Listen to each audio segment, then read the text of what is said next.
सभी साथियों को नमस्कार, जय हिंद। संकल्प परिवार में आप सभी का हार्दिक स्वागत है। और आज हम बात करेंगे बीएसटीसी और पीटीटी के संदर्भ में राजस्थान इतिहास की एक मैराथन क्लास आपके लिए लेकर आए हैं। डेली लाइव क्लास में आप सभी साथियों के कमेंट आ रहे थे, सर बीएसटीसी के लिए एक स्पेशल क्लास चलाओ। बिल्कुल, आज बात करेंगे संपूर्ण राजस्थान के इतिहास से संबंधित। हम कम से कम 100 प्लस क्वेश्चन लेंगे, अति महत्वपूर्ण है। कुछ क्वेश्चन पिछले एग्जाम में आए हुए हैं, कुछ संभावित प्रश्न जिनकी आने की संभावनाएं है, पूरी डिटेल के साथ आज हम बात करेंगे। जितने भी साथी लाइव आ चुके हैं अपने संबंधित ग्रुपों में सभी साथी एक बार क्लास को शेयर कर दें, लाइक कर दें। आज की क्लास को प्रारंभ करते हैं। सांवर जी गुज्जर भिलवाड़ा से प्रणाम कर रहे हैं, श्रीनाथ जी की धरा पावन धरा से, राजसमंद से भी प्रणाम आ रहा है। बिल्कुल सभी को प्रणाम है, सभी को नमस्कार है। और इसी के साथ हम आज की क्लास को प्रारंभ करते हैं। मैराथन क्लास रहेगी अपनी, तो बीच में अपन बातें करते रहेंगे। टेलीग्राम को ज्वाइन कर लें ताकि आपको सारी जानकारी वहां से मिलती रहे। तो बात करते हैं पहले प्रश्न की, कालीबंगा किस जिले में है? भाई देखो, ये प्रश्न पहले बीएसटीसी में आ चुका है। अब यहां पर यह भी पूछा जा सकता है कि कालीबंगा सभ्यता स्थल कहां पर है? सभ्यता स्थल, तो एक ही बात है, कालीबंगा कहां पर है, कालीबंगा सभ्यता स्थल कहां पर है? क्योंकि कालीबंगा नामक स्थान जो है यहीं पर यह सभ्यता स्थल स्थित है। और ये कहां पर पड़ता है? ये हनुमानगढ़ जिले में पड़ता है। बात करते हैं इसकी थोड़ी सी बेसिक जानकारी की। नदी कौन सी है जिसके बारे में एग्जाम में कई बार प्रश्न पूछ लिया जाता है? तो प्राचीन नदी की बात करें तो सरस्वती नाम आता है, और वर्तमान की यदि हम बात करें तो गग्गर नाम आता है। तो दोनों एग्जाम में प्रश्न पूछा जा चुका है। एक बार प्रश्न आया था कि कालीबंगा सभ्यता किस नदी के किनारे विकसित हुई, उसमें गग्गर ऑप्शन में नहीं था, तो सरस्वती सही माना गया। दूसरी बार प्रश्न यही पूछा गया जिसमें ऑप्शन गग्गर था। इसके अलावा यदि हम बात करें खोज के बारे में, कई बार एग्जाम में प्रश्न आ जाता है, इसकी खोज किसने की थी? अमलानंद घोष ने। अमलानंद घोष ने इसकी खोज की थी। और खोज कब हुई थी? ये 1951-52 में। भाई माध्यमिक शिक्षा बोर्ड और कुछ पुस्तकों में थोड़ा कंफ्यूजन दे रखा है, लेकिन 52 जो है वो सही है। उत्खनन की यदि हम बात करें, उत्खनन किन्होंने किया था? तो नाम आते हैं बीबी लाल, बीबी या बीवी लाल भी आता है, और बी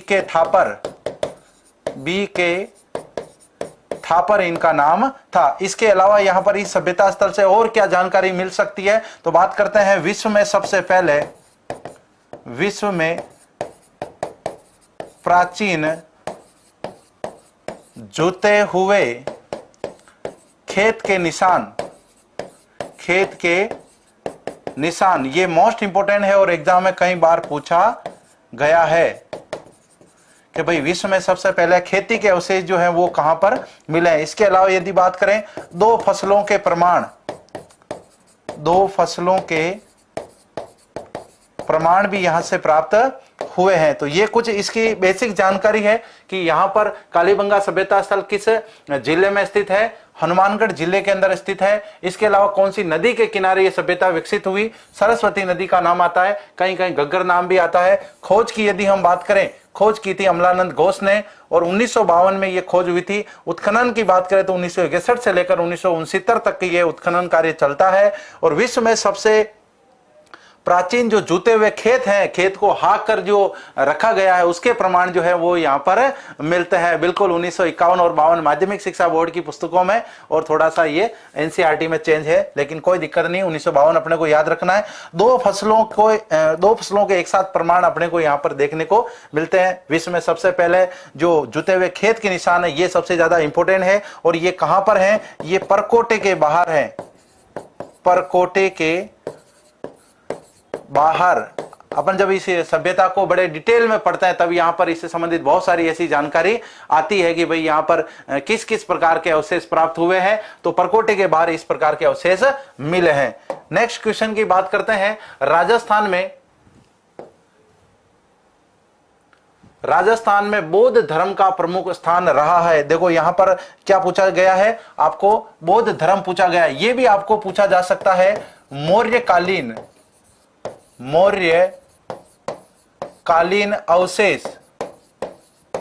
मौर्यकालीन अवशेष कहां से प्राप्त हुआ है? मौर्य सम्राट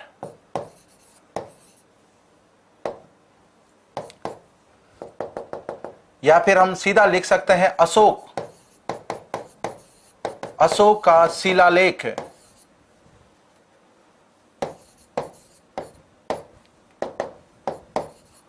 अशोक का शिलालेख की यहां से जानकारी मिलती है। और ये जगह कहां पर पड़ती है?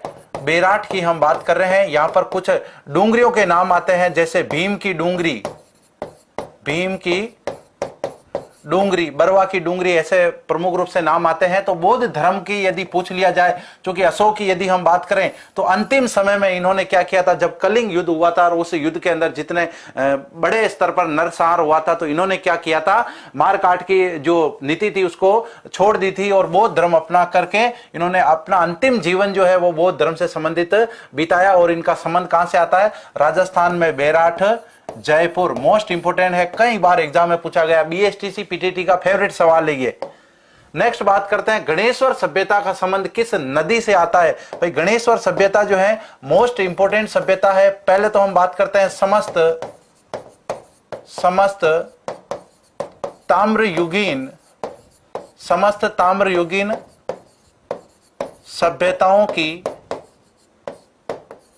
सभ्यताओं की जननी इसको कहा जाता है। इसके अलावा यहां पर और क्या प्रमाण मिले? मछली पकड़ने का कांटा प्राप्त हुआ है, मछली पकड़ने का कांटा प्राप्त। ये सभी प्रश्न एग्जाम में लगभग आए हुए। अब इससे थोड़े मिलते जुलते जो कौन प्रश्न है, हो सकता है ये प्रश्न पूछ के दूसरी बार ये पूछ ले कि मछली पकड़ने का कांटा जो है वो किसका, कहां से प्राप्त हुआ और कौन सी धातु का था? वो तांबा का था भाई। तो यहां पर इसके अलावा और बात करते हैं, इसका मतलब यहां पर क्या था? बांध था। किस नदी पर बांध था?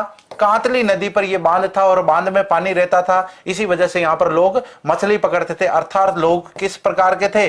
मांसाहारी लोग थे, मांसाहारी लोग यहाँ के अपने को देखने को मिलते हैं। इस प्रकार से आपको घुमा फिरा के बहुत सारे प्रश्न पूछे जा सकते हैं। बिल्कुल, कांतली नदी जो है उसके किनारे विकसित हुई थी गणेश्वर सभ्यता। और ये किस जिले से संबंधित है? जिला कौन सा आ जाता है? जिला आ जाता है सीकर, नीम का थाना क्षेत्र सीकर में ये जगह है। और कांतली नदी मोस्ट इंपोर्टेंट, ये भी क्वेश्चन है बीएसटीसी के अंदर, कई बार ये रिपीट हो चुका है। नेक्स्ट बात करते हैं, भीलवाड़ा जिले में कोठारी नदी के पास टीले के उत्खनन से सभ्यता की जानकारी मिलती है। ये भी प्रश्न, जितने भी बेसिक प्रश्न हैं, कई बार रिपीट हो चुके हैं, कई बार पहले प्रश्न पूछा जा चुका है। तो अब यहां पर हम बात करते हैं पहले तो इस सभ्यता स्थल के बारे में। किस प्रकार का यह सभ्यता स्थल है? पाषाणकालीन। और यह भी एग्जाम में पूछा जा चुका है। पाषाणकालीन ये सभ्यता स्थल है। और यहां पर जो ये टीला है, इसे किस नाम से जाना जाता है? महासतियों का टीला, महासतियों का टीला इसे कहा जाता है। यहां पर हम नोट लगा करके लिख सकते हैं, नोट। महासतियां, महासतियां, महासतियां किसे कहते हैं? आहड़ को कहते हैं। आहड़ कहां पर है? उदयपुर के अंदर है। इसके अलावा यहां पर हम बात करते हैं बागोर नामक स्थान की, यहां पर हम बात कर रहे हैं जहां पर यह सभ्यता स्थल स्थित है। तो यहां पर हम नोट लगा करके लिख सकते हैं, नोट बागोर की हवेली। बागोर की हवेली कहां पर है? ये उदयपुर में है, जहां पर पगड़ियों का संग्रहालय रखा हुआ है। तो यहां पर आपको कंफ्यूज करने के लिए प्रश्न ऐसा भी पूछा जा सकता है, महासतियों का टीला राजस्थान में कहां पर है? बागोर सभ्यता स्थल का जो टीला है उसे महासतियों का टीला कहा जाता है। किस नदी के किनारे यह सभ्यता विकसित हुई? तो यहां पर प्रश्न में ही दे रखा है, कोठारी नदी के किनारे। सर्वाधिक बार जो प्रश्न पूछा गया है वो ये प्रश्न है कि बागोर की सभ्यता जो कि भीलवाड़ा में स्थित है, किस नदी के किनारे विकसित हुई? अधिकांश सभ्यताओं की यदि हम बात करें तो अधिकांश सभ्यताएं जो है वो नदी के किनारे ही विकसित हुई थी, क्योंकि लोगों को रहने के लिए, वहां पर खेती करने के लिए, पेयजल के लिए, सभी के लिए पानी की जरूरत पड़ती थी। और अधिकांश सभ्यताओं का जो पतन है वो लगभग कह सकते हैं कि नदियों की बाढ़ आने से या प्राकृतिक आपदा के कारण से हुई है। तो यहां पर बात कर रहे हैं पाषाणकालीन सभ्यता स्थल है। मां सतियों का टीला, यहां पर जो टीला है उसे इस नाम से जाना जाता है, जबकि मां सतियां जो आहड़ है उदयपुर में उसे कहा जाता है। बागोर की हवेली कहां पर है? उदयपुर में। जबकि बागोर नामक सभ्यता स्थल जो है ये कहां पर है? ये भीलवाड़ा के अंदर है। नेक्स्ट बात करते हैं, आहड़ सभ्यता को एक विशेष सभ्यता माना जाता है। भाई देखो सभ्यता किस प्रकार की है, क्या वहां से प्राप्त हुआ है, ऐसा भी एग्जाम में प्रश्न बनता है। तो आहड़ सभ्यता की यदि हम बात करें, आहड़ सभ्यता को आगाटपुर के नाम से भी जाना जाता है। आगाटपुर, या फिर इसे हम आगाट दुर्ग भी कह सकते हैं। आगाट दुर्ग, ये कुछ इसके प्राचीन नाम है। एक प्राचीन नाम इसका धूलकोट की सभ्यता, धूलकोट की सभ्यता। धूलकोट दुर्ग भी ऐसा कहा जाता है। नदी कौन सी है भाई, तो बेड़च नदी है, बेड़च नदी। इसे बनास संस्कृति भी कहते हैं, बनास संस्कृति भी कहते हैं। लेकिन ध्यान रखें, बनास संस्कृति गिलूंड को भी हम संस्कृति गिलूंड के नाम से किस सभ्यता स्थल को जाना जाता है, आहड़ सभ्यता स्थल को जाना जाता है। लेकिन ये बनास नदी के किनारे नहीं है। बनास नदी की जो मुख्य सहायक नदी है बेड़स नदी, इसके किनारे ये विकसित हुई थी। अब इससे संबंधित कुछ आंकड़े, जैसा कि हम यहां पर बात करें, ताम्रवती, ताम्रवती नगरी, तांबा नगरी, तांबा नगरी, ताम्र जिला और ताम्र युगीन सभ्यताओं की जननी, ताम्र युगीन सभ्यताओं की जननी। तो यहां पर इससे संबंधित बहुत सारे प्रश्न पूछे जाते हैं। ताम्रवती नगरी की बात करें तो यहां पर इसका जो अन्य नाम है वो हम इसे ताम्रवती नगरी भी कह सकते हैं। तो ये किसे कहेंगे, आहड़ को कहेंगे। तांबा नगरी किसे कहेंगे भाई, खेतड़ी को कहेंगे। खेतड़ी झुंझुनू में है, जिला दर्शन में हम डिटेल से बात कर चुके हैं। ताम्र जिला किसे कहेंगे, झुंझुनू कहेंगे। यहां पर बताए गए सभी प्रश्नों में लगभग हम बात करें, बीकानेर संभाग अभी अपना चल रहा है जिला दर्शन में, तो इसमें हमने अभी तक कालीबंगा सभ्यता की बात नहीं की। बाकी डिटेल से हम गणेश्वर की बात कर चुके हैं, आहड़ सभ्यता की बात कर चुके हैं, बागोर सभ्यता की बात कर चुके हैं। तो यहां पर ताम्रयुगीन सभ्यताओं की जननी की यदि हम बात करें तो यह कौन सी हो जाएगी, गणेश्वर हो जाएगी। और इन चारों से लगभग सभी परीक्षा में एक प्रश्न तो पूछा ही जाता है और ऑप्शन भी कुछ मिले जुले होते हैं ताकि अपन कंफ्यूज होवे। इसके अलावा यदि हम बात करें और इस सभ्यता स्तर से हमें क्या प्राप्त हुआ आहड़ से, तो देखो सबसे इंपॉर्टेंट बात क्या है यहां पर कि ताम्र भट्टियां प्राप्त हुई है, ताम्र भट्टियां प्राप्त हुई है। एक से अधिक चूल्हे, एक से अधिक चूल्हे यहां से प्राप्त हुए हैं। एक से अधिक चूल्हे की यदि हम बात करें तो ये किसके प्रमाण है, दो बात के ये प्रमाण हो सकते हैं। पहला, सामूहिक भोज, सामूहिक भोज, या तो यहां पर सामूहिक भोज हुआ है या फिर संयुक्त परिवार, संयुक्त परिवार। एग्जाम में ऐसा प्रश्न आ सकता है, एक से अधिक जो चूल्हे प्राप्त हुए हैं आहड़ से, वो किसका संकेत है, तो दोनों हो सकते हैं। सामूहिक भोज के संकेत भी है कि यहां पर सामूहिक बड़ा कोई कार्यक्रम हुआ होगा इसलिए यहां पर ये भट्टियां लगाई गई। दूसरा, संयुक्त परिवार, मतलब जब बड़ा परिवार रहता है तो एक चूल्हे में खाना उनका बनाना मुश्किल होता है, इसलिए हो सकता है एक से अधिक चूल्हे यहां पर प्रयोग में लिए गए हो। तो ये किस प्रकार की सभ्यता स्थल है, ये ताम्रयुगीन सभ्यता स्थल है और इसे ताम्रवती नगरी के नाम से भी जाना जाता है। मोस्ट इंपोर्टेंट बात है ये।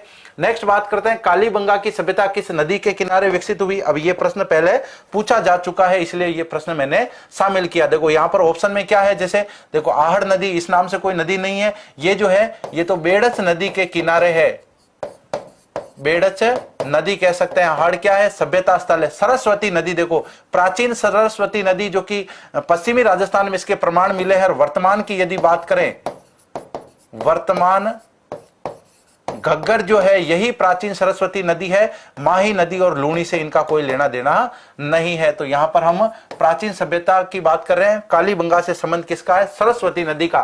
नेक्स्ट, निम्नलिखित में से कौन सा पुरातात्विक स्थल उदयपुर जिले से संबंधित नहीं है। ऐसे प्रश्न भी एग्जाम में बार बार पूछे गए हैं। आहड़ कहां पर है, आहड़ जिसे हम क्या कह रहे थे, महासतियां, और यहीं पर क्या है, मेवाड़ राणाओं की छत्रियां बनी हुई है। मेवाड़ राणाओं की या महाराणाओं की छत्रियां कहां पर है, या फिर इनका शाही स्मारक कह सकते हैं, ये भी यही है। या फिर हम बात करें यहां पर महासतियों का टीला, महासतियों का टीला कहां पर है? महासतियों का टीला बागोर में है, और बागोर कहां पर है? भीलवाड़ा में है।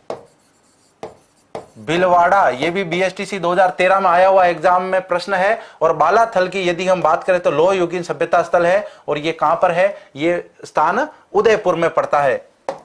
नेक्स्ट बात करें, गिलोंड सभ्यता बनास नदी के किनारे एक मैदानी भाग पर अवस्थित है। बताइए ये सभ्यता स्थल किस जिले में है? तो पहली बात यहां पर यदि हम बात करें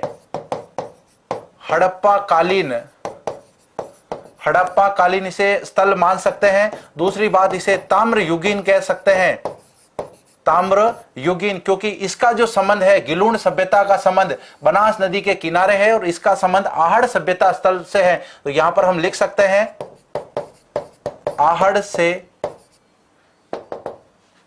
आहड़ के समकक्ष साक्ष्य प्राप्त।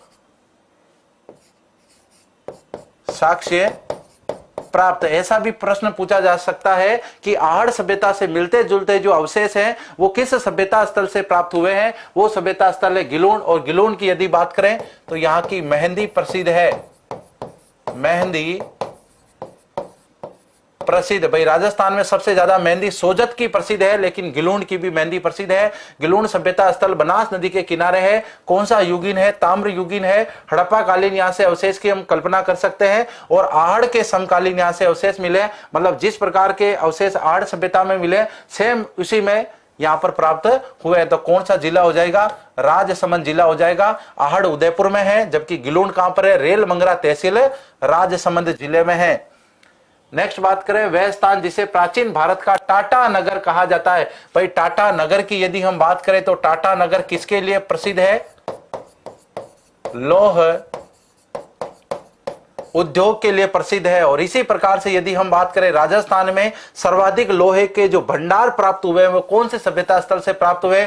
तिलवाड़ा बाड़मेर से, नगर टोंक से, रेड टोंक से, या फिर नगरी चित्तौड़गढ़ से। यदि इसकी बात करें नगर की तो इसे मालव नगर कहते हैं, मालव नगर। भाई मालव नगर की सभ्यता के यहां से अवशेष मिले हैं। रेड टोंक की यदि हम बात करें तो इसे प्राचीन भारत का टाटा नगर कहते हैं। क्यों? क्योंकि यहां से सर्वाधिक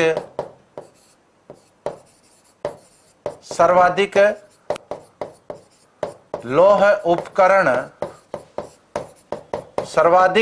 उपकरण जो है वो यहां से प्राप्त हुए हैं। और नगरी कहां पर है? चित्तौड़ में है भाई। नेक्स्ट बात करते हैं, बीजक की पहाड़ी, भीम की डूंगरी। देखो ये सभी नाम आ गए एक साथ। बीजक की पहाड़ी, भीम की डूंगरी, महादेव की डूंगरी किस जिले में स्थित हैं? ये सभी जयपुर जिले में स्थित हैं। जयपुर में भी पर्टिकुलर कहां पर है? बेराठ में है, जहां से बाणगंगा नदी का उद्गम होता है। नेक्स्ट बात करें, मकानों में एक से अधिक चूल्हे किस पुरातात्विक स्थल से प्राप्त हुए? देखो ये प्रश्न जो है ये बीएसटीसी के अंदर पूछा गया है। बीएसटीसी में यह प्रश्न आ चुका है, मकानों में एक से अधिक चूल्हे के पुरातात्विक स्थल जो है ये किस उत्खनन से प्राप्त हुए हैं? तो ये संकेत किसके हैं?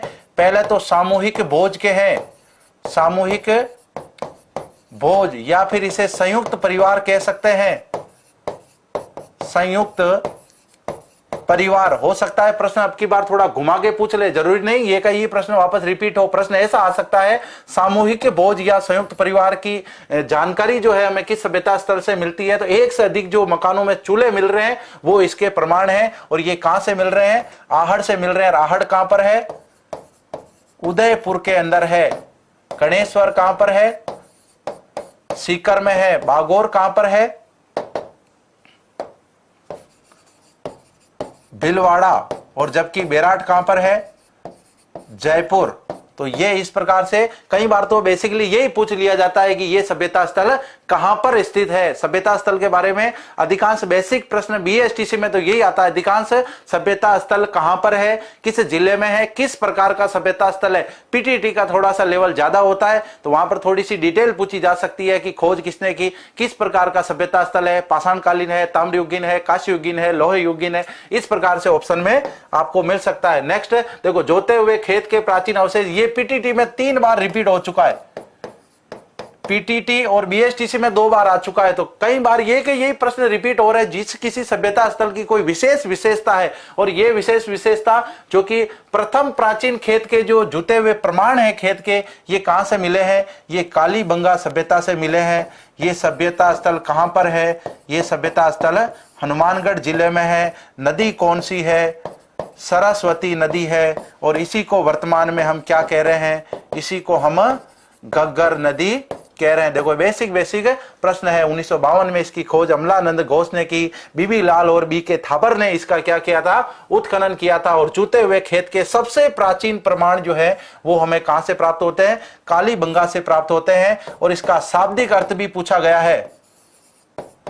शाब्दिक अर्थ क्या है? तो काले रंग की चूड़ियां, काले रंग की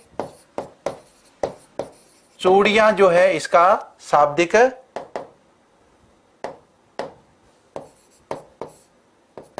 अर्थ है। नेक्स्ट बात करते हैं राजस्थान राज्य अभिलेखागार। देखो अभी हमने बीकानेर जिला दर्शन के अंतर्गत ही इससे पहले बात कर ली है। राजस्थान राज्य अभिलेखागार कहां पर स्थापित है? भाई ये बीकानेर में स्थापित है। स्थापना कब हुई थी? 1955 ईस्वी में इसकी स्थापना हुई थी। और इसमें क्या रखा हुआ है? राजस्थान सरकार के जो अभिलेख है और उनके जो रिकॉर्ड है वो यहां पर सुरक्षित रखे गए, स्पेशली राजस्थान पुलिस के। नेक्स्ट, किस शिलालेख में चौहानों को वत्स गोत्रीय ब्राह्मण बताया गया है? तो भाई यहां पर हम बात करते हैं, पहली बात चौहान ब्राह्मण थे। इसकी जानकारी हमें किस शिलालेख से मिलती है? इस शिलालेख के जो रचयिता हैं, रचयिता, अब आप सभी आंसर देंगे। इस प्रश्न का मैं आंसर आपका देखूंगा। गुणभद्र जो है, गुणभद्र जो है वो इसके रचयिता हैं। और इससे हमें क्या जानकारी मिलती है? पहली बात तो शाकंभरी व सांभर के चौहानों की जानकारी मिलती है। सांभर के चौहानों की हमें जानकारी मिलती है। दूसरी बात है कि वासुदेव जो कि चौहानों के आदि पुरुष है, मूल पुरुष है, वासुदेव की विशेष जानकारी। तो क्या जानकारी वासुदेव की? सांभर झील के निर्माता जो हैं, सांभर झील के निर्माता। तो सांभर झील का निर्माण, वैसे तो सांभर झील की यदि हम बात करें तो भूगोलवेता ये कहते हैं कि सांभर झील प्राकृतिक है, लेकिन ये शिलालेख ये बात कहता है कि सांभर झील का निर्माण जो है वासुदेव ने करवाया था। 551 में उन्होंने शाकंभरी अर्थात सांभर स्थान पर क्या किया था? चौहान वंश की स्थापना की थी। देखे साथियों के क्या कमेंट आ रहे हैं? सी कमेंट आ रहा है। क्या बात है, बिजोलिया शिलालेख की बात हम कर रहे हैं। इस शिलालेख में चौहानों को वत्स गोत्रीय ब्राह्मण बताया गया है। यहां पर मोस्ट इंपोर्टेंट लगाकर लिख लेना। कोई भी एग्जाम हो ये प्रश्न बार बार रिपीट होता है। देखो बार बार क्या प्रश्न आता है? किस शिलालेख से चौहानों की जानकारी मिलती है? भाई बिजोलिया शिलालेख से। बिजोलिया शिलालेख में चौहानों को कौन सा गोत्रीय ब्राह्मण बताया गया है? वत्स गोत्रीय ब्राह्मण बताया गया है। इस शिलालेख की रचना किसने की थी? गुणभद्र ने रचना की थी। इस शिलालेख से हमें कहां के चौहानों की जानकारी मिलती है? तो भाई चौहानों का प्रारंभ जो है कहां से हुआ था? शाकंभरी या सांभर नामक स्थान से। प्रारंभिक व्यक्ति कौन था जिसने इस वंश को शुरू किया था? तो वासुदेव चौहान। और 551 ईस्वी आप सभी साथी कमेंट कर रहे हैं। तो इस प्रकार से एक प्रश्न से हम 4-5 प्रश्न तैयार कर रहे हैं। आज इस पूरी क्लास में लगभग आपके 500 प्लस प्रश्न तैयार होने वाले हैं और छपेंगे यूं के यूं ही प्रश्न बीएसटीसी पीटीटी में। नो टेंशन, फ्री माइंड होकर के क्लास को देखे बढ़िया से शानदार, और शेयर भी करते रहे बीच में। बिल्कुल कंप्लीट सभी की। हाँ जी, जिला दर्शन 2 दिन बात कर लेंगे, कोई दिक्कत नहीं है। जिला दर्शन अपनी लगभग 70% हो चुकी है, 2 दिन बाद कर लेंगे, कोई टेंशन नहीं है ना। अभी तक थोड़ा साथियों का सहयोग करें। अपने जो भाई है बीएसटीसी पीटीटी वाले रोज कमेंट कर करके परेशान कर दिया है कि सर हमारी बीएसटीसी की मैराथन लगाओ, हमारी पीटीटी की मैराथन लगाओ। तो ये बिल्कुल आपके लिए मैराथन क्लास है, तैयार है। बिल्कुल बीएसटीसी पीटीटी वालों झंडे गाड़ देना इस बार, है ना। संकल्प के जितने भी साथी हैं सभी झंडे गाड़ देना इस बार। तो बात कर रहे हैं बसंतगढ़ का शिलालेख किस वंश से संबंधित है? आप सभी साथी कमेंट करेंगे। बसंतगढ़ का जो शिलालेख है उसमें राजस्थान से संबंधित किस शब्द की जानकारी मिलती है? शब्द की बात करते हैं। ये है कहां पर? बसंतगढ़ सिरोही जिले के अंदर है। और इससे कौन से राजपूतों की जानकारी मिलती है? चावड़ा जो राजपूत थे, चावड़ा, राजपूत, इसकी जानकारी हमें यहां से इस शिलालेख से मिलती है। भाई देखो सोलंकी की बात करें, सोलंकी जो है बेसिकली गुजरात के एक क्षेत्र में इन्होंने शासन किया था। चौहानों की अभी हम बात कर रहे थे, राठौड़ों की 3 रियासतें राजस्थान में थी। तो आप सभी साथी कमेंट करेंगे कि राजस्थान के लिए इस शिलालेख में किस शब्द का उल्लेख मिलता है, फटाफट कमेंट करें।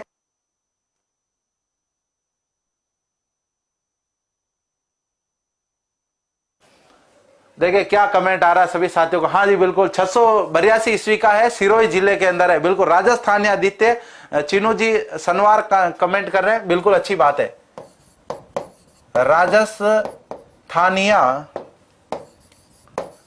राजस्थानिया आदित्य जो है इसमें शब्द मिलता है। देखो ये बहुत ही इंपॉर्टेंट जानकारी। नेक्स्ट, बीजक डूंगरी पर सर्वप्रथम अशोक के शिलालेख की किसने और कब खोज की थी? भाई देखो पहली बात तो ये डूंगरी है कहां पर, बीजक की डूंगरी की अभी हम बात कर रहे हैं। देखो मगरा, अधिकतर जो मगरा नाम आएगा वो होगा उदयपुर, और डूंगरी होगी कहां पर, डूंगरी होगी जयपुर में। तो डूंगरी जैसे मोती डूंगरी की बात करें, मोती डूंगरी के महलों की बात करें, डूंगरी शब्द का मतलब हो गया जयपुर। और ये कहां पर है? जयपुर में भी, जयपुर में है ये बैराठ में। अब यहां पर हम बात कर चुके हैं पहले, अशोक की जानकारी मिल रही है, अशोक की जानकारी मिल रही है। इसका मतलब अशोक का क्या है? यहां पर शिलालेख मिला है।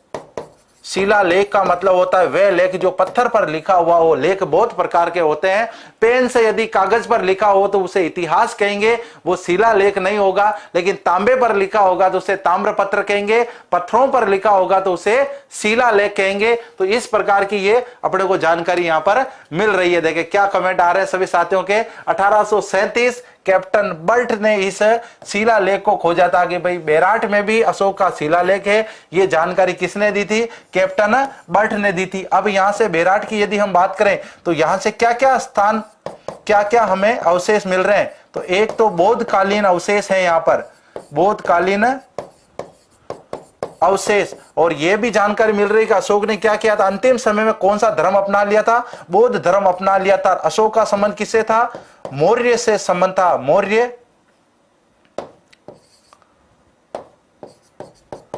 मौर्य साम्राज्य की जानकारी, क्योंकि अशोक का यहां से संबंध है। नेक्स्ट बात करते हैं, वह कौन सा अभिलेख है जो महाराणा कुंभा के लेखन पर प्रकाश डालता है? देखो मैं यहां पर बता दूं, पहली बात तो इस शिलालेख का संबंध किससे है? कुंभा की उपाधियां इसके अंदर मिलती है। बप्पा रावल से कुंभा तक का इतिहास, कुंभा तक का इतिहास इसमें हमें मिल रहा है। तो यहां पर कुंभा की क्या की गई? इसमें प्रशंसा की गई है, कुंभा की खूब बड़ाई की गई है इस अभिलेख के अंतर्गत। देखे क्या कमेंट आ रहे हैं। 1 नंबर अभी तक देखो साथी कंफ्यूज है। कुंभलगढ़ प्रशस्ति में भी कुंभा की जानकारी मिलती है, लेकिन इसमें बेसिकली कुंभलगढ़ दुर्ग बनाया, कुंभलगढ़ के आसपास की क्या रणनीति रही है इसकी जानकारी मिलती है। लेकिन बात करते हैं कीर्ति स्तंभ प्रशस्ति की। भाई देखो ये प्रशस्ति क्या कह रही है? ये कुंभा की प्रशंसा में लिखी गई है, कुंभा की खूब बड़ाई की जा रही है इसके अंदर। तो कुंभा की उपाधियों का वर्णन मिल रहा है। बप्पा रावल से लेकर राणा कुंभा तक का इसमें इतिहास लिखा हुआ है, और भी बहुत सारी कुंभा से संबंधित जानकारी। सबसे ज्यादा कुंभा की जो जानकारी है वो हमें किससे मिलेगी? कीर्ति स्तंभ प्रशस्ति से मिलेगी। अब यहां पर ऑप्शन में मैं रणकपुर प्रशस्ति भी डाल सकता था, जिसमें बप्पा रावल और काल भोज को अलग अलग व्यक्ति बताया गया है। बिल्कुल विजय स्तंभ के ऊपर उत्कीर्ण है ये कीर्ति स्तंभ प्रशस्ति। इसका संबंध किससे है?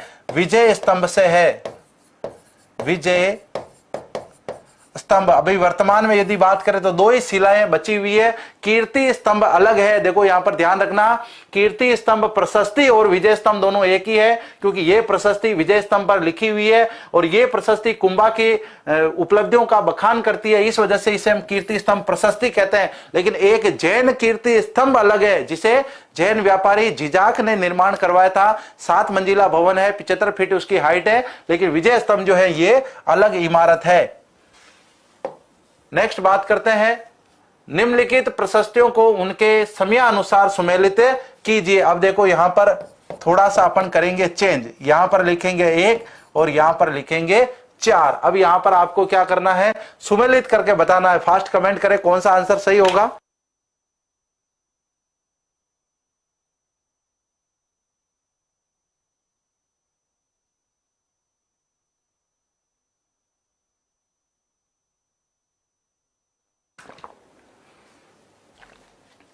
बिल्कुल उत्तर भी बता देंगे, डिटेल भी बता देंगे, फुल पोस्टमार्टम कर देंगे हर क्वेश्चन का, कोई टेंशन वाली बात नहीं है जी। हाँ जी, पहली ऐतिहासिक इमारत है जिसके ऊपर डाक टिकट जारी किया गया। भाई विजय स्तंभ एक बहुत बड़ा टॉपिक है। जिला दर्शन में हमने चित्तौड़गढ़ जिला दर्शन में फुल डिटेल से पढ़ा है, इसको कोई कमी नहीं रखी भाई।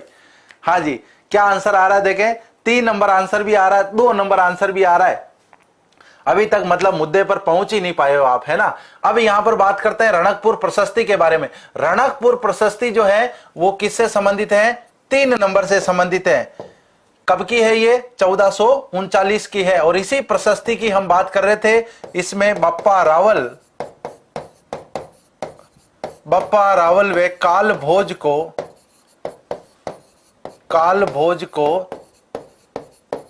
अलग अलग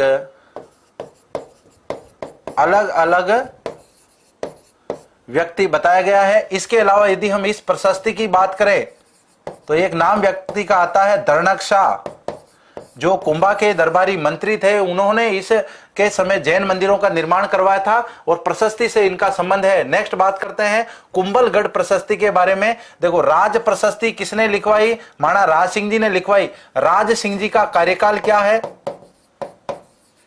राज सिंह जी का कार्यकाल क्या है, 1652 से लेकर 1680 ईस्वी तक। अब देखो इसमें कौन सी डेट आ रही है, एक ही डेट आ रही, वो है 1676। इसका मतलब राज प्रशस्ति किससे संबंधित हो गई। या अब यहां पर बात करते हैं तीसरा जो है, तीसरे में कौन सा आंसर सही होना चाहिए, तीसरे में चौथा आंसर सही होना चाहिए। तो यहां पर देखो 2 ऑप्शन मिल रहे हैं, एक तो ये और एक ये।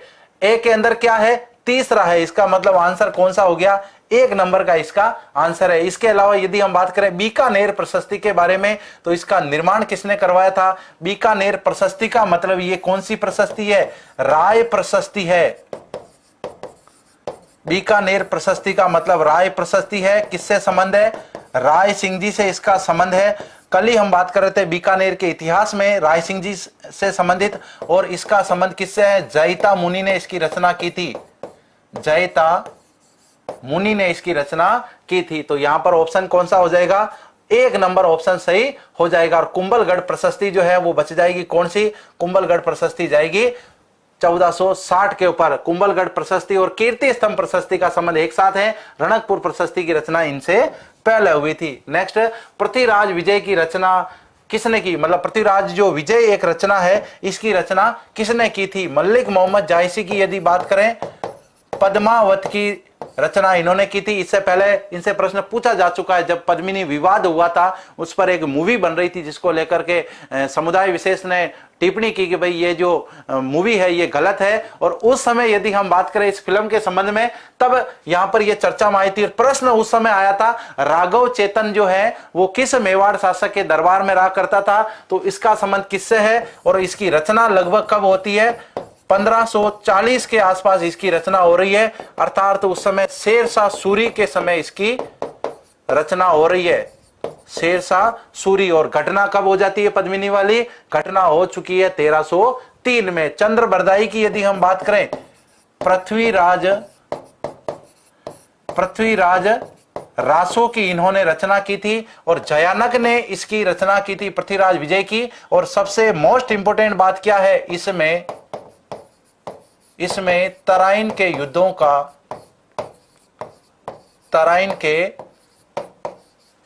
युद्धों का वर्णन नहीं है। एग्जाम में आपको प्रश्न पूछ लिया जाए, अर्थात इसमें कहां से कहां तक का वर्णन है, तो भाई 1177 की बात करें, पृथ्वीराज के जन्म से लेकर के 1191 तक का इसमें वर्णन है, लेकिन इसमें तराइन के दोनों युद्धों का वर्णन नहीं है। और पृथ्वीराज विजय से हमें पृथ्वीराज चौहान तृतीय के बारे में ऐतिहासिक जानकारी मिलती है। लेकिन यदि बात करें चंद्रबरदाई के द्वारा रचित पृथ्वीराज रासो के बारे में, इसे बहुत सारे साहित्यकार या इतिहासकार जो है इसे काल्पनिक मानते हैं, क्योंकि इसमें बहुत सारी ऐसी बातें हैं जो बड़ा चढ़ा के लिखी हुई है। नेक्स्ट बात करते हैं जयपुर व अलवर में किस राजवंश ने शासन किया था। बात करते हैं अलवर के बारे में, तो अलवर में भी कछवा राजवंश की नरुका शाखा ने शासन किया था, नरुका शाखा। और यह है किससे संबंधित, कछवाओं से संबंधित है। अलवर की स्थापना की बात आ जाती है, यहां पर स्वतंत्र रियासत किन्होंने बनाई थी, तो प्रताप सिंह जी ने। और कब? 1775 ईस्वी के आसपास इन्होंने क्या की थी? अलवर को स्वतंत्र करवा लिया था, भरतपुर के जाटों से छीन लिया था अलवर को। और यहां पर हम बात करते हैं कि इन्होंने 1774 के अंतर्गत माचेडी की जो जागीर थी, माचेडी को स्वतंत्र घोषित कर दिया था। और उसके एक साल बाद ही इन्होंने क्या कर लिया था? अलवर जो क्षेत्र था वो भरतपुर के जाटों से छीन लिया। यहां पर किस राजवंश ने शासन किया? कछवा राजवंश ने शासन किया। और जयपुर की यदि बात करें, जयपुर की स्थापना कब होती है? 1727 में सवाई जय सिंह जी जो है, सवाई जय सिंह जी जो है, सवाई जय सिंह जी ने क्या किया था? जयपुर बसा लिया और जयपुर को अपनी राजधानी बना लिया था। बिल्कुल सीकर से नमस्ते, प्रणाम। नेक्स्ट बात करते हैं, कोटा राज्य का संस्थापक किसे माना जाता है? भाई यहां पर हम रियासतों की यदि बात करें तो हाड़ा राजवंश की जो रियासतें हैं उसमें पहला नाम आता है बूंदी, उसके बाद में नाम आता है कोटा और उसके बाद में नाम आता है झालावाड़। अब यहां पर यदि हम इन रियासतों के बारे में बात करें तो सबसे पहले बूंदी की बात करते हैं कि बूंदी में किन्होंने अपना साम्राज्य स्थापित किया था? भाई 1241 ईस्वी की बात आती है, जब यहां पर देव सिंह हाड़ा, देव सिंह हाड़ा, तो यहां पर हाड़ा कौन है? भाई चौहान है भाई हाड़ा। तो देव सिंह हाड़ा या फिर इनको आप देवा हाड़ा भी कहीं कहीं आपको ऑप्शन में मिलता है। कोटा की यदि हम बात करें तो नाम आता है माधो सिंह जी का, माधव सिंह जी का नाम आता है कब? 1631 के आसपास, जब मुगल बादशाह कौन थे? मुगल बादशाह उस समय शाहजहां थे, उनकी अनबन हो गई थी बूंदी शासक से और उन्होंने माधव सिंह जी का समर्थन करते हुए अलग से रियासत का गठन किया। झालावाड़ की यदि हम बात करें तो झालावाड़ का गठन कब होता है? 1838 ईस्वी में अंग्रेजों ने इसका गठन किया था। भाई अंग्रेजों ने 3 रियासतों का गठन किया था, उसमें एक थी झालावाड़, दूसरी थी धौलपुर और तीसरी थी टोंक रियासत। तो यहां पर झालावाड़ की बात करते हैं। यहां पर जालिम सिंह जी के समय थोड़ा अनबन शुरू हो गई थी, लेकिन मदन सिंह जी यहाँ के शासक, प्रथम स्वतंत्र शासक कौन है? मदन सिंह जी है, झाला मदन सिंह जी, जिन्होंने झालावाड़ की स्थापना की थी। तो यहां पर बात करते हैं कोटा राज्य का संस्थापक किसे माना जाता है? भाई माधव सिंह जी को माना जाता है। नेक्स्ट, कौन सी जोड़ी सही सुमेलित है? पानीपत के प्रथम युद्ध की यदि हम बात करें तो ये युद्ध कब हुआ था? 1526 में ये युद्ध हुआ था। किस किस के बीच में ये युद्ध हुआ था? तो ये युद्ध हुआ था बाबर वर्सेज इब्राहिम लोदी, इब्राहिम लोदी के मध्य ये युद्ध हुआ था। इसका मतलब ये क्या है? कथन गलत है। खानवा का युद्ध किन किन के बीच में हुआ था? खानवा का युद्ध 1527 के अंदर हुआ था। किस किस के बीच में? बाबर वर्सेज राणा सांगा, बाबर वर्सेज राणा सांगा के मध्य हुआ था। इसका मतलब उदय सिंह जी इसमें ऑप्शन जो है क्या है? गलत है। हल्दी घाटी के युद्ध की यदि हम बात करें 1576 ईस्वी में यह युद्ध हुआ था। किस किस के बीच में हुआ था? अकबर वर्सेज राणा प्रताप, अकबर वर्सेज राणा प्रताप के बीच ये युद्ध हुआ था। यदि अकबर का नाम नहीं आएगा तो किसका आएगा? मान सिंह का आएगा। तो मान सिंह जी उस समय मुगल बादशाह अकबर के क्या थे? सेनापति थे। तराइन के प्रथम युद्ध की यदि हम बात करें, तराइन का प्रथम युद्ध 1191 ईस्वी में हुआ था और इस युद्ध में पृथ्वीराज चौहान तृतीय की क्या हुई थी? विजय हुई थी। तो यहां पर हम बात कर सकते हैं, ये नाम क्या है? पृथ्वीराज चौहान थर्ड, मतलब तीसरे नंबर के पृथ्वीराज जी हैं। तो यहां पर ऑप्शन क्या हो जाएगा? चौथे नंबर का ऑप्शन सही हो जाएगा। यहां पर पृथ्वी सिंह की बजाय पृथ्वीराज चौहान तृतीय है। मोहम्मद घोरी और पृथ्वीराज चौहान तृतीय के बीच में यह युद्ध हुआ था, जिसमें पृथ्वीराज चौहान तृतीय इसमें विजय हुए थे। लेकिन घोरी ने माफी मांग ली, पैर पकड़ लिए कि भाई मुझे माफ कर दो, गलती हो गई मेरे से, आज के बाद कभी भी हिंदुस्तान पर आक्रमण नहीं करूंगा। लेकिन उनकी एक कूटनीति थी और यहां पर पृथ्वीराज चौहान तृतीय का मोहम्मद घोरी को माफ करना इनके जीवन की सबसे बड़ी भूल मानी जाती है। सबसे बड़ा ब्लंडर मिस्टेक जो था वो पृथ्वीराज के द्वारा मोहम्मद घोरी को माफ करना था। पुनः थोड़े समय के बाद में, 1 वर्ष बाद ही कह सकते हैं, 1192 में पुनः आक्रमण कर दिया। और वो जो आक्रमण था वो भारत के इतिहास का एक परिवर्तनकारी आक्रमण था। उसके बाद में पूरी तरीके से भारत में मुस्लिम सत्ता स्थापित हो जाती है और उसके बाद में हम देखते हैं सल्तनत चालू होती है, बाद में मुगल भी आएंगे। तो सारी प्रोसेस जो है वो यहीं से शुरू होती है। इससे पहले मोहम्मद बिन कासिम आए, महमूद गजनवी आए, बहुत सारे आए, लेकिन वो यहां पर विजय प्राप्त नहीं कर सके। नेक्स्ट बात करते हैं सर टॉमस रो किस वर्ष राजस्थान आया था। देखो यहां पर बात करते हैं, ऑप्शन की बात करते हैं तो सर टॉमस रो 1613 ईस्वी की यदि हम बात करें तो भारत में आया था, लेकिन यहां पर ऑप्शन में नहीं है। दूसरी बात 1615 में वह भारत में आया था। उसने जहांगीर से मुलाकात कहां पर की? जहांगीर से अजमेर में मुलाकात की, अजमेर में मुलाकात की। और मुलाकात करते हुए क्या किया? उन्होंने अंग्रेजों को पूरी तरीके से यहां पर स्थापित कर दिया था। और स्थापित करने के साथ ही हम बात करते हैं कि उन्होंने यहां पर एक प्रकार से हम कह सकते हैं कि व्यापार की अनुमति जो है उन्होंने प्राप्त कर ली थी। तो यहां पर हम बात कर रहे हैं किससे संबंधित? सर टॉमस रो किस वर्ष राजस्थान आया था? तो भाई राजस्थान में कब आए थे? वो 1615 में आए थे और उसके बाद में वो संधि करते हैं। नेक्स्ट, टोंक मुस्लिम रियासत का संस्थापक किसे माना जाता है? देखिए फास्ट कमेंट करें।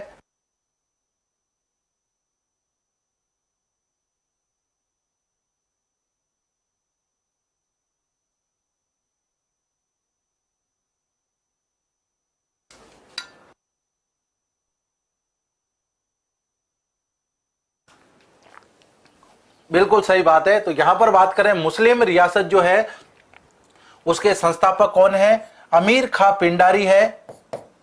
इनके कहने पर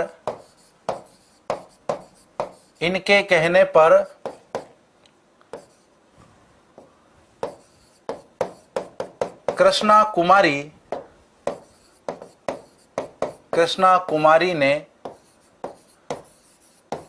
विषाक्त सेवन किया।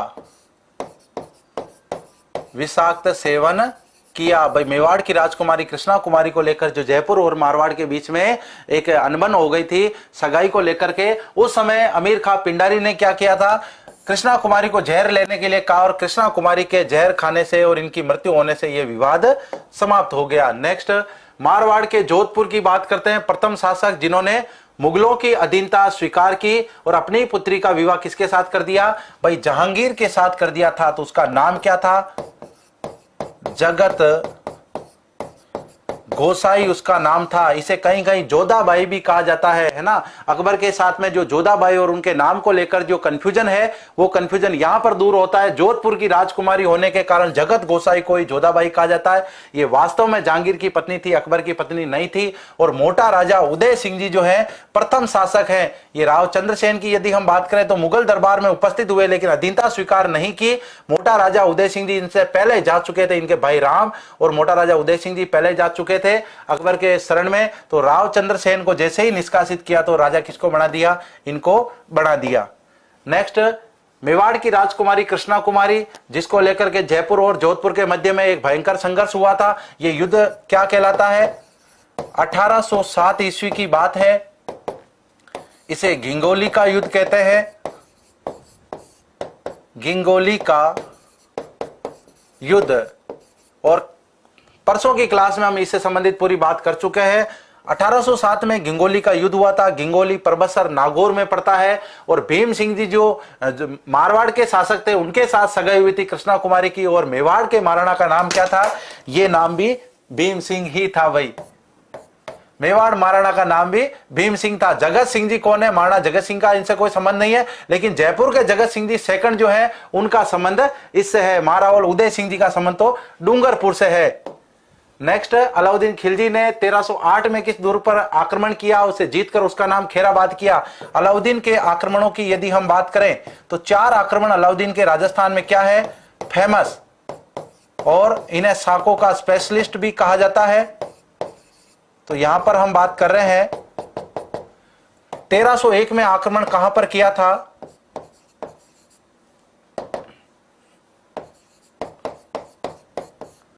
सबसे पहले रणथंबोर पर किया, इसके बाद चित्तौड़ पर किया, इसके बाद सिवाना पर किया और इसके बाद जालोर पर किया और इसके बाद में जैसलमेर पर भी आक्रमण कर दिया था। तो यहां पर यदि हम बात करें शासक कौन थे? हमीर उस समय शासक थे। चित्तौड़ के शासक उस समय कौन थे? रतन सिंह जी उस समय शासक थे।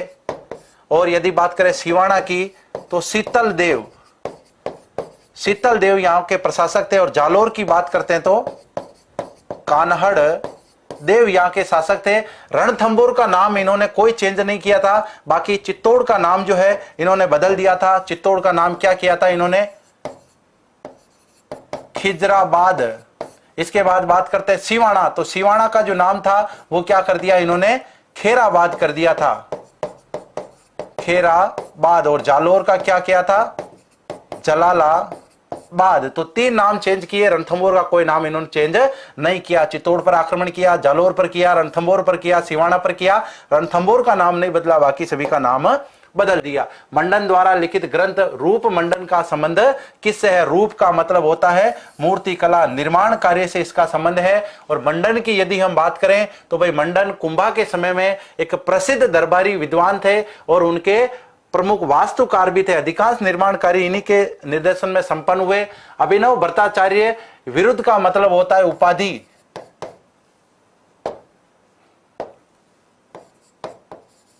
विरुद्ध का मतलब होता है उपाधि, मतलब अभिनव भट्टाचार्य की उपाधि जो है वो किस मेवाड़ महाराणा ने धारण की थी? भाई राणा कुंभा की ये प्रसिद्ध उपाधि है, राणा कुंभा ने ये धारण की थी। 108 उपाधियों का राणा कुंभा के बारे में हमें वर्णन मिलता है, जिसमें गुरु नाम से जितनी भी उपाधि आ जाती है वो सभी राणा कुंभा की है। अभिनव भट्टाचार्य उनकी एक प्रमुख उपाधि है। बप्पा रावल का मूल नाम क्या था? भाई देखो मूल नाम क्या है, मतलब बप्पा रावल क्या है? एक नाम, ये तो उपाधि है। बप्पा रावल जो नाम है ये क्या है? उपाधि है। इनका मूल नाम क्या था? काल भोज नाम था। रणकपुर प्रशस्ति की अभी हम बात कर रहे थे, उसमें दोनों को अलग व्यक्ति बताया गया है, बाकी कहते हैं कि ये एक ही व्यक्ति का नाम था। मेवाड़ के इतिहास में शासन का त्याग करके अपने सौतेले भाई को जो शासन दिया था, इस कारण इनको क्या कहते हैं? मेवाड़ का भीष्म कहते हैं। मेवाड़ का भीष्म कहते हैं। और वो व्यक्ति कौन थे? कुंवर चूड़ा थे। वंशज क्या कहलाए? वंशज चुंडावत कहलाए। और विवाह किनके साथ हुआ था? राणा लाखा के साथ हुआ था। कुंवर चूड़ा राणा लाखा के पुत्र थे। नेक्स्ट, हवा महल का निर्माण कब और किसने करवाया? तो एग्जाम में कई बार प्रश्न पूछा जाता है। 1799 में निर्माण हुआ था, तो 2 ऑप्शन आ गए इसमें। सवाई प्रताप सिंह जी की बात करें, इन्होंने इसका निर्माण करवाया था। इससे संबंधित एग्जाम में क्या क्या प्रश्न आ जाता है? पहली बात तो इसकी आकृति कैसी है? आकृति कैसी है? भगवान श्री कृष्ण के मुकुट के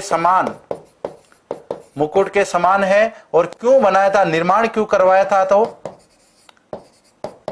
रानियों के लिए। और रानियां क्यों? भाई तीज की सवारी देखेगी, तीज की सवारी, तीज और गणगौर की सवारी देखने के लिए इसका निर्माण करवाया था। और कितने मंजिला है ये? 5 मंजिला इमारत है।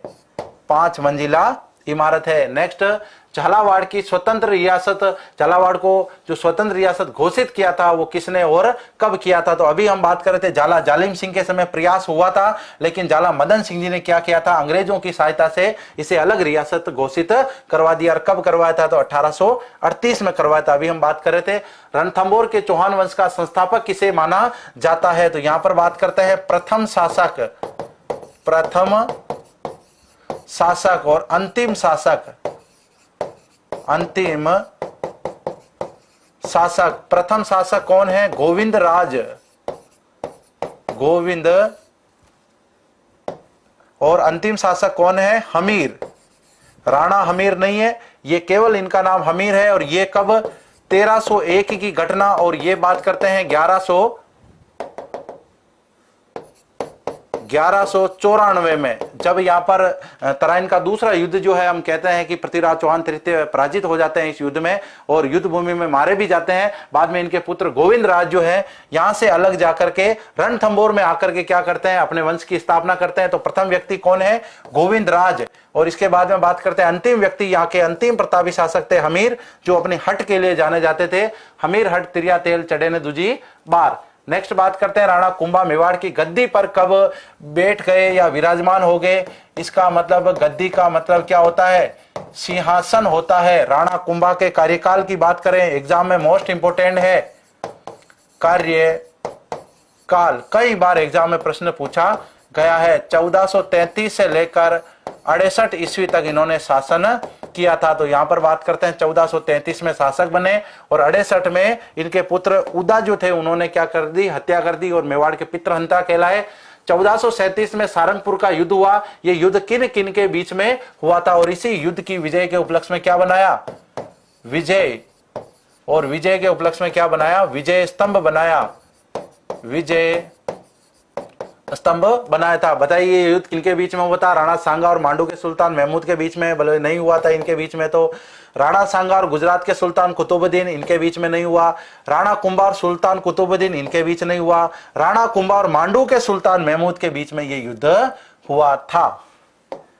नेक्स्ट, चांपानेर की संधि किनके बीच में हुई, पहली बात तो संधि कब हुई, संधि के बारे में एग्जाम में प्रश्न आ जाता है। 1456 में हुई थी। संधि का मतलब कारण क्या था, क्यों हुई थी, तो राणा कुंभा को हराना, उद्देश्य कह सकते हैं हम संधि का उद्देश्य क्या था, तो उद्देश्य था राणा कुंभा को हराना, राणा कुंभा को पराजित करके मेवाड़ के 2 टुकड़े करने का प्लान था, लेकिन प्लान किन्होंने, राणा कुंभा ने फेल कर दिया। तो अब इसमें कौन कौन शामिल थे, इसमें गुजरात के सुल्तान कुतुबुद्दीन और मांडू के सुल्तान महमूद खिलजी इसमें शामिल थे। भाई खिलजी को पहले पराजित कर दिया राणा कुंभा ने, कुतुबुद्दीन को पराजित कर दिया, तो दोनों मिलके क्या है, राणा कुंभा को पराजित करने की प्लानिंग बनाते हैं। जैसलमेर के भाटी राजवंश की बात करते हैं, राजपूतों की किस शाखा से इसका संबंध है, तो यहां पर हम बात करते हैं सरदार भट्टी की। तो इनका जो राजवंश है वो 285, 82 और 85 का आंकड़ा आता है। तो इस ईस्वी में कहां से शुरू हुआ था, भटनेर से शुरू हुआ था। और यहां पर हम बात करते हैं तो भाटी शासक जो है जैसलमेर के स्वयं को भगवान कृष्ण का वंशज मानते हैं, उनको अपना आराध्य देव मानते हैं। तो इनका संबंध किससे है, यादव राजवंश है, क्षेत्रीय यादव राजवंश जो है इनसे इनका संबंध है। यादव राजवंश की 2 शाखाएं हम कह सकते हैं, 2 रियासतों पर शासन किया यादव राजवंश ने, एक है जैसलमेर और दूसरा है करौली। नेक्स्ट बात करते हैं हल्दी घाटी युद्ध के पीछे अकबर का प्रमुख उद्देश्य क्या था। भाई हल्दी घाटी का युद्ध पहली बात तो हुआ कब था, ये युद्ध 1576 को हुआ था। अभी हम बात कर रहे थे अकबर और राणा प्रताप के बीच में हुआ था। इस युद्ध का उद्देश्य था राणा प्रताप को बंदी बनाना या अपने अधीन करना, इसका उद्देश्य था। नेक्स्ट, राजस्थान स्थापत्य कला का जनक किनको कहा जाता है, राणा कुंभा को कहा जाता है। इन्होंने कितने दुर्ग बनाए, 32 दुर्ग बनवाए। तो 84 में से 32 दुर्गों का प्रत्यक्ष या अप्रत्यक्ष रूप से राणा कुंभा को निर्माता माना जाता है। एक महान निर्माता के रूप में राणा कुंभा की प्रसिद्धि है। शिल्प शास्त्री मंडन का लिखित ग्रंथ कौन सा नहीं है, भाई देखो इसमें से कौन सा बताना है, कौन सा नहीं है। प्रसाद मंडन है, रूप मंडन है, वास्तुसार मंडन है, लेकिन कला मंडल का जो संबंध है वो इनसे नहीं है। कला मंडल नाम से इन्होंने कोई भी ग्रंथ की रचना नहीं की। नेक्स्ट, किस शासक के प्रश्रय में वृंदावन से लाई गई श्रीनाथ जी की मूर्ति को सिंहाड़ गांव में स्थापित करवाया गया। भाई एक तो यहां पर नाथ द्वारा में कौन सी मूर्ति, श्रीनाथ जी की मूर्ति। इसके अलावा बात करते हैं कांकरोली, कांकरोली में कौन सी मूर्ति है, द्वारिकाधीश जी की मूर्ति, द्वारिकाधीश जी की मूर्ति कांकरोली में स्थापित की गई। उस समय शासक कौन थे, मेवाड़ महाराणा राज सिंह जी प्रथम जो थे उस समय शासक थे। औरंगजेब से लोहा लेने की हिम्मत इन्हीं में थी। नेक्स्ट, पन्ना दाई और दुर्गादास के जीवन से हमें क्या प्रेरणा मिलती है, साहस और धैर्य की प्रेरणा मिलती है, देश के लिए बलिदान की प्रेरणा मिलती है, सेवा भावना की प्रेरणा मिलती है, या फिर धोखा देने की प्रेरणा मिलती है। तो यहां पर हम बात करते हैं पन्ना धाय के बारे में और यहां पर बात करते हैं दुर्गादास राठौड़ के बारे में। इन्होंने किनका जीवन बचाया था, उदय सिंह जी का जीवन बचाया था। और उदय सिंह जी का जीवन बचाया तभी हमें इतिहास प्रसिद्ध व्यक्तित्व जो है राणा प्रताप मिले। दुर्गादास की यदि बात करें, इन्होंने अजीत सिंह के जीवन की रक्षा की, लेकिन बाद में स्वार्थी शासक के होने के परिचय देते हुए अजीत सिंह जी ने इनको देश निकाला दे दिया। ये मेवाड़ महाराणा की शरण में आ गए और इनका जो निर्वाण स्थल है या फिर अंतिम समय जो है वो उज्जैन में बीता। देश के लिए अपना बलिदान देने की प्रेरणा इससे मिलती है। ऐसी मां इतिहास में प्रसिद्ध जिन्होंने अपने बेटे का बलिदान अपनी आंखों के सामने किया। बनवीर जब इनके बेटे को इनके सामने काट रहा था तब इनके मुंह से चीख तक नहीं निकली, और अगर ये उस समय इनका ममत्व जो है वो जाग जाता और ये एक प्रकार से कह सकते ये चीख जाती तो शायद बनवीर को पता चल जाता। बाद में उदय सिंह जी की भी वो हत्या करते और पन्ना दाई की सबसे पहले हत्या करते कि भाई मेरे साथ में क्या कर रहे हो, चीटिंग कर रहे हो। ऐसे व्यक्ति तो कौन थे, ऐसे व्यक्ति तो थे बनवीर। तो बनवीर से सुरक्षा किन्होंने की, पन्ना दाई ने उदय सिंह जी की सुरक्षा की, दुर्गा दास राठौड़ ने औरंगजेब से अजीत सिंह जी को बचाया था। तो इनसे संबंधित हमें क्या जानकारी, साहस धैर्य की तो मिलती है। सबसे ज्यादा देश के लिए भाई सबसे ज्यादा क्या है, देश सर्वोपरि है, देश की संस्कृति सर्वोपरि है और देश के लिए इन्होंने अपने राज्य के लिए क्या किया, बलिदान दिया। और बलिदानों में दो जो नाम है वो बहुत ही प्रमुख रूप से जाने जाते हैं। धोखा देने की इनसे कोई प्रेरणा नहीं मिलती है। मोहम्मद घोरी व पृथ्वीराज चौहान की बात करते हैं, इनके मध्य तराइन का प्रथम युद्ध कब हुआ था। तो तराइन का प्रथम युद्ध की बात करें 1911 में नहीं हुआ, 1192 में, 1194 में या फिर 1198 में। तो तराइन का प्रथम युद्ध जो है ये कब हुआ था, ये मामला क्या हो गया, उल्टा हो गया। 1900 ना होकर के 1191 ईस्वी में ये युद्ध हुआ था।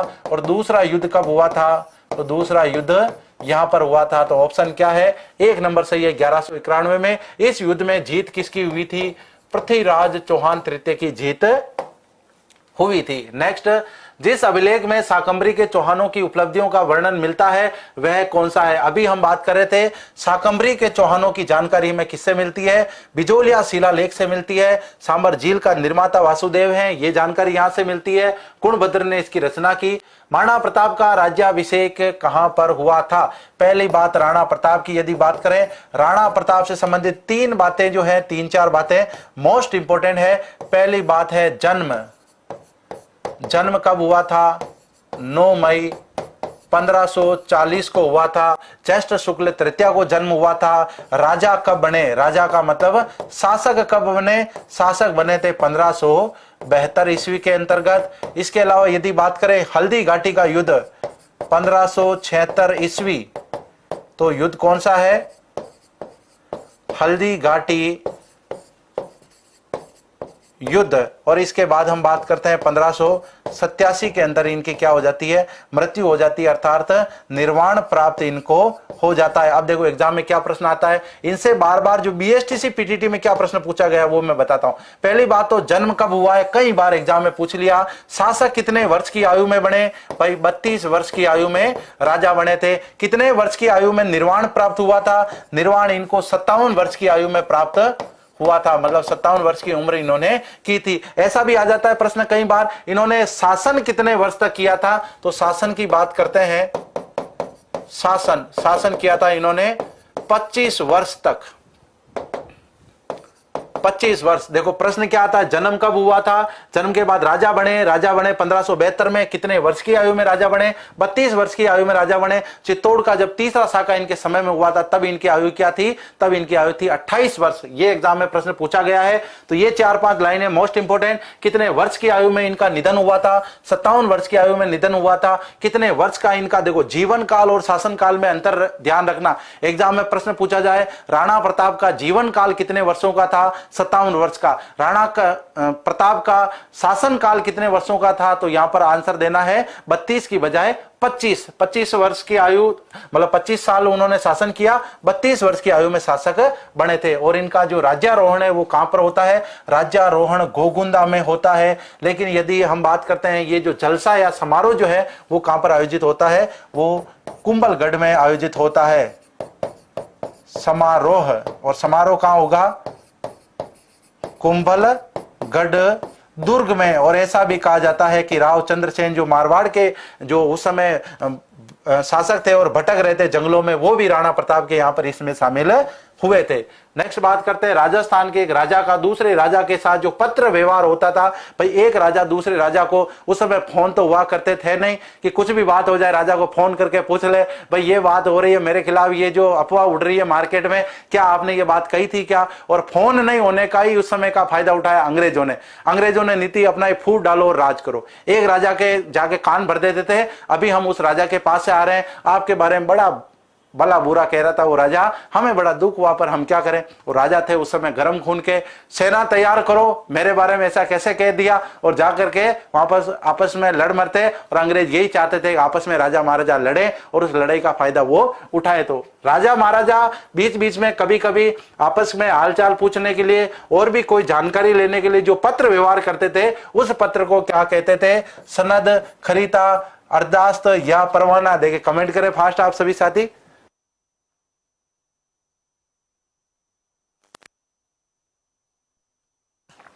क्या बात है, क्या कमेंट आ रहे हैं, बहुत ही शानदार कमेंट आ रहे हैं। 2 नंबर आंसर आ रहा है, खरीता कहलाता था। बिल्कुल सही बात है, राजाओं के बीच में जो पत्र व्यवहार था वो खरीता कहलाता था। ढूंढाड़ नामक राज्य की राजधानी किस वंश के द्वारा स्थापित की गई। अब यहां पर जो है देखो नाम क्या आया है, ढूंढाड़। ढूंढाड़ की बात करते हैं, राजधानी कब बनाई गई थी। ढूंढाड़ की राजधानी बनी थी 1137 ईस्वी में। किसने बनाई थी, दुल्हे राय ने बनाई थी। और यही दुल्हे राय जिसको हम साले कमर कहते हैं, सालह कमर, इसी को हम कहते हैं तेज करण, तेज करण। और इन्हीं का नाम क्या है, ढोला। ढोला रे थारे देश में निमजे 3 रतन, एक ढोलो दूजी मारू तीजो कसुमल रंग। वो किससे संबंधित है, ढोला के बारे में। ढोला कहां का शासक था, बीएसटीसी में एग्जाम में 2 बार प्रश्न आ चुका है। ढोला गागरोन का शासक था। नेक्स्ट प्रश्न हमने शामिल किया है, ढूंढाड़ नामक जो राज्य है उसको राजधानी किस राजवंश ने बनाया था, तो कछवा राजवंश ने राजधानी बनाया। राजधानी कब बनाया, तो यहां पर हम बात करते हैं इनकी राजधानियों के बारे में भी एग्जाम में प्रश्न आ सकता है। तो पहली राजधानी कौन सी, ढूंढाड़ का मतलब दौसा और जयपुर का जो क्षेत्र है। पहली राजधानी 1137 में किसको बना दिया, दुल्हे राय ने दौसा को बना दिया। इसके बाद किसको बना दिया, रामगढ़ को बना दिया। कोकिल देव ने राजधानी किसको बना दिया, आमेर को बना दिया। और सवाई जय सिंह जी ने राजधानी किसको बना दिया, जयपुर को बना दिया। तो जयपुर राजधानी कब बन जाती है, 1727 में। और कोकिल देव ने 1207 में आमेर को राजधानी बनाया। और यहां पर 1137 में ये राजधानी बनती है। और रामगढ़ जो है वो भी किसकी राजधानी रहती है, वो भी दुल्हे राय की राजधानी रहती है। नेक्स्ट, अलवर के संस्थापक कौन थे, तो अभी हम बात कर रहे थे अलवर की स्थापना किसने की थी, राव प्रताप सिंह जी ने अलवर की स्थापना की थी। अलग से नरुका शाखा के अंतर्गत इन्होंने स्वतंत्र करवा लिया अलवर को। निम्न में से कौन सा युद्ध भारतीय इतिहास में मील का पत्थर साबित हुआ। देखो यहां पर क्या है, राजस्थान के इतिहास का नहीं पूछा जा रहा है, भारतीय इतिहास का पूछा जा रहा है, लेकिन राजस्थान से इनका संबंध है। तो तराइन का जो दूसरा युद्ध था कब हुआ था, 1192 ईस्वी में हुआ था। यह एक प्रकार से भारतीय इतिहास का क्या है, निर्णायक युद्ध है। राजस्थान के इतिहास का निर्णायक युद्ध कौन सा है, खानवा युद्ध। हल्दी घाटी से यह युद्ध पहले हुआ था। बाबर की हार के साथ ही राजपुताना के जितने भी शासक थे वो पाती परवन प्रथा के तहत राणा सांगा की तरफ से युद्ध कर रहे थे। किसके खिलाफ, बाबर के खिलाफ। तो बाद में उन सभी शासकों के पराजित होने के बाद में स्वतः ही बाबर क्या बन गए, मुगल बादशाह बन गए। हल्दी घाटी के युद्ध की यदि हम बात करते हैं तो ये युद्ध कब हुआ था, 1576 ईस्वी में ये युद्ध हुआ था। खानवा युद्ध की बात करते हैं 1527 में ये युद्ध हुआ था। और तराइन का युद्ध कब हुआ था, 1191 ईस्वी में ये युद्ध हुआ था। ये दोनों युद्ध जो है मोहम्मद गौरी पृथ्वीराज के बीच में होते हैं। खानवा का युद्ध जो है वो राणा सांगा और बाबर के बीच में होता है। और जबकि यदि बात करें हल्दी घाटी का युद्ध तो ये राणा प्रताप और अकबर के बीच में होता है। चारों में से एक प्रश्न छपेगा, फाइनल बात है। या तो पूछेंगे हल्दी घाटी का युद्ध कब हुआ, किनके बीच में हुआ, खानवा का युद्ध कब हुआ, किनके बीच में हुआ, तराइन का युद्ध कब हुआ, किनके बीच में हुआ, और तराइन का दूसरा युद्ध कब हुआ, किनके बीच में हुआ, कौन विजय रहे। ये प्रश्न एग्जाम में बार बार रिपीट होते हैं। नेक्स्ट, शासकों की यशोगाथा वाले शिलालेखों की बात करें। अभी हम राणा कुंभा से संबंधित बात कर रहे थे कि जिन शिलालेखों में, देखो शिलाओं पर कुछ लिखा हुआ है तो हो गए शिलालेख। जिन शिलालेखों से हमें राजा महाराजाओं की बढ़ई, उनकी प्रशंसा के बारे में, उनके निर्माण कार्य के बारे में, उनसे संबंधित हमें जानकारी प्राप्त हो रही है, तो वो क्या है, यशोगाथा नाम से कोई पत्र नहीं है। ताम्र पत्र का मतलब जो तांबे पर लिखे हुए पत्र हैं, तांबे पर लिखे हुए जो ताम्र पत्र जो है, तांबे पर लिखे हुए राजाओं का कुछ इतिहास है तो ताम्र पत्र कहलाएंगे। स्मारक बेसिकली क्या होंगे, उनकी छतरियां वगैरह होगी तो स्मारक में क्या आती है, स्पेशली छत्रियां, तो जहां पर राजाओं की अंत्येष्टि होती है वहां पर छत्रियां बनी होती है। यशो गाथा का कोई ऑप्शन नहीं है। प्रशस्ति की बात करते हैं, राजा महाराजाओं की जिनमें बढ़ाई की गई है, बहुत ज्यादा उनके बारे में कुछ बढ़ा चढ़ा के जो बातें बताई गई है वो सभी प्रशस्ति में होती है। अभी हम जैसे कीर्ति स्तंभ प्रशस्ति की बात कर रहे थे, राणा कुंभा की उसमें जानकारी मिलती है। जैसलमेर शहर की स्थापना कब हुई थी, किसने की थी, तो यहां पर हम बात करते हैं 1113 के ऑप्शन की बात करते हैं। इस समय स्थापना किसकी हुई थी, अजमेर की स्थापना हुई थी। किसने की थी, अजय राज ने की थी। मतलब अजय राज प्रथम शासक है शाकंभरी के, जिन्होंने अजमेर को अपनी राजधानी बनाया था। 1155 की बात करते हैं, जैसलमेर, और कौन है, जैसल जी भाटी, जैसल राज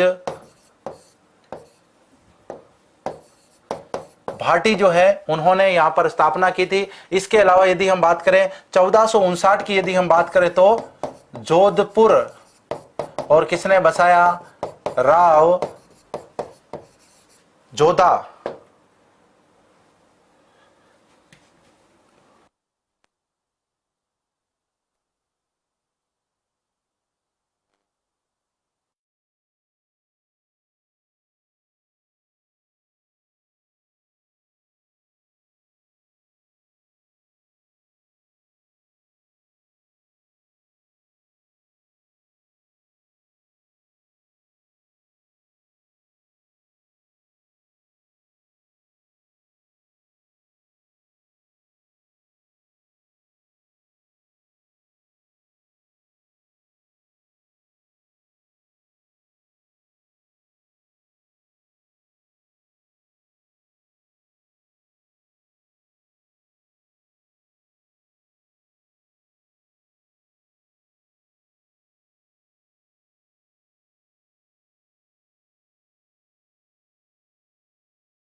हाँ जी, तो हम यहाँ पर बात कर रहे थे जैसलमेर शहर की स्थापना के संबंध में। जैसलमेर की जो स्थापना है वो कब हुई थी, तो जैसलमेर की स्थापना हुई थी सन 1155 में। 1113 में स्थापना हुई थी अजमेर की। 1459 की बात करें तो राव जोधा ने जोधपुर बसाया, जबकि 1559 की यदि हम बात करें तो उदयपुर की स्थापना हुई थी। किन्होंने की थी, महाराणा उदय सिंह जी ने। तो महाराणा उदय सिंह जी ने इसकी स्थापना की। चारों में से एक ऑप्शन छपेगा ही छपेगा, बीएसटीसी पीटीटी में इंपॉर्टेंट है। या तो अजमेर के बारे में पूछेगा, जैसलमेर, जोधपुर, उदयपुर, जितने भी नगर हैं, ऐतिहासिक नगर हैं, स्थापना भी शासकों ने की है तो इंपॉर्टेंट है। राठौड़ वंश का शासनकाल राजस्थान में किस भाग पर था, भाई यहां पर बात करते हैं राठौड़ों की 3 रियासतें थी भाई, और 3 रियासतों पर राठौड़ों ने शासन किया। सबसे पहले यदि हम बात करें राव सिंहा ने, तो मारवाड़ क्षेत्र बसाया, जिस पर जोधपुर जो है राव जोधा ने स्थापना की थी। कब की थी, तो 1459 के अंदर जोधा ने स्थापना की थी। इसके बाद में दूसरी रियासत बनती है कौन सी, बीकानेर, और ये रियासत कब बनती है, 1465 ईस्वी में बनती है। इसके बाद में बात करते हैं किशनगढ़, और इसकी स्थापना कब होती है, 1609 में इसकी स्थापना होती है। तो यहां पर तो बात करेंगे राव जोधा, यहां पर बात करेंगे राव बीका, और यहां पर बात करेंगे राव किशन सिंह जी ने इसकी स्थापना की थी। तो राजस्थान में यदि बात करें, राठौड़ों की शक्ति के 3 केंद्र हुआ करते थे। सबसे शक्तिशाली केंद्र था मारवाड़ जोधपुर, और दूसरा शक्तिशाली केंद्र था बीकानेर, और तीसरी स्थापना यहां पर बात करते हैं किशनगढ़ की। मोटा राजा उदय सिंह जी के पुत्र थे कौन, किशन सिंह जी, जिन्होंने स्थापना की थी। तो भाई मारवाड़ पर राठौड़ राजवंश ने शासन किया था। नेक्स्ट राणा कुंभा की बात करते हैं। विजय स्तंभ का निर्माण किस शासक को इन्होंने पराजित करके किस उपलब्धि में बनाया था, तो यहां पर हम बात करते हैं युद्ध कौन सा था, 1437 ईस्वी में युद्ध हुआ था। और युद्ध कौन सा था, सारंगपुर का युद्ध,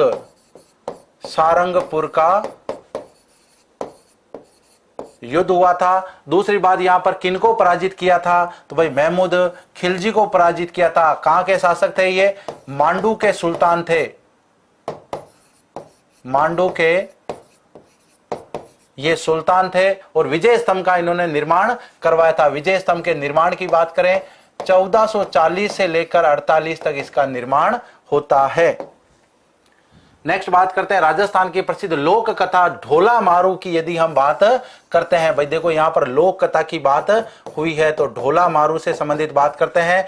पहली बात तो है ढोला मारू होटल। ढोला मारू होटल कहां पर है, ढोला मारू गीत की यहां पर बात करते हैं। इसके बाद में हम बात करते हैं ढोला मारूरा दूहा।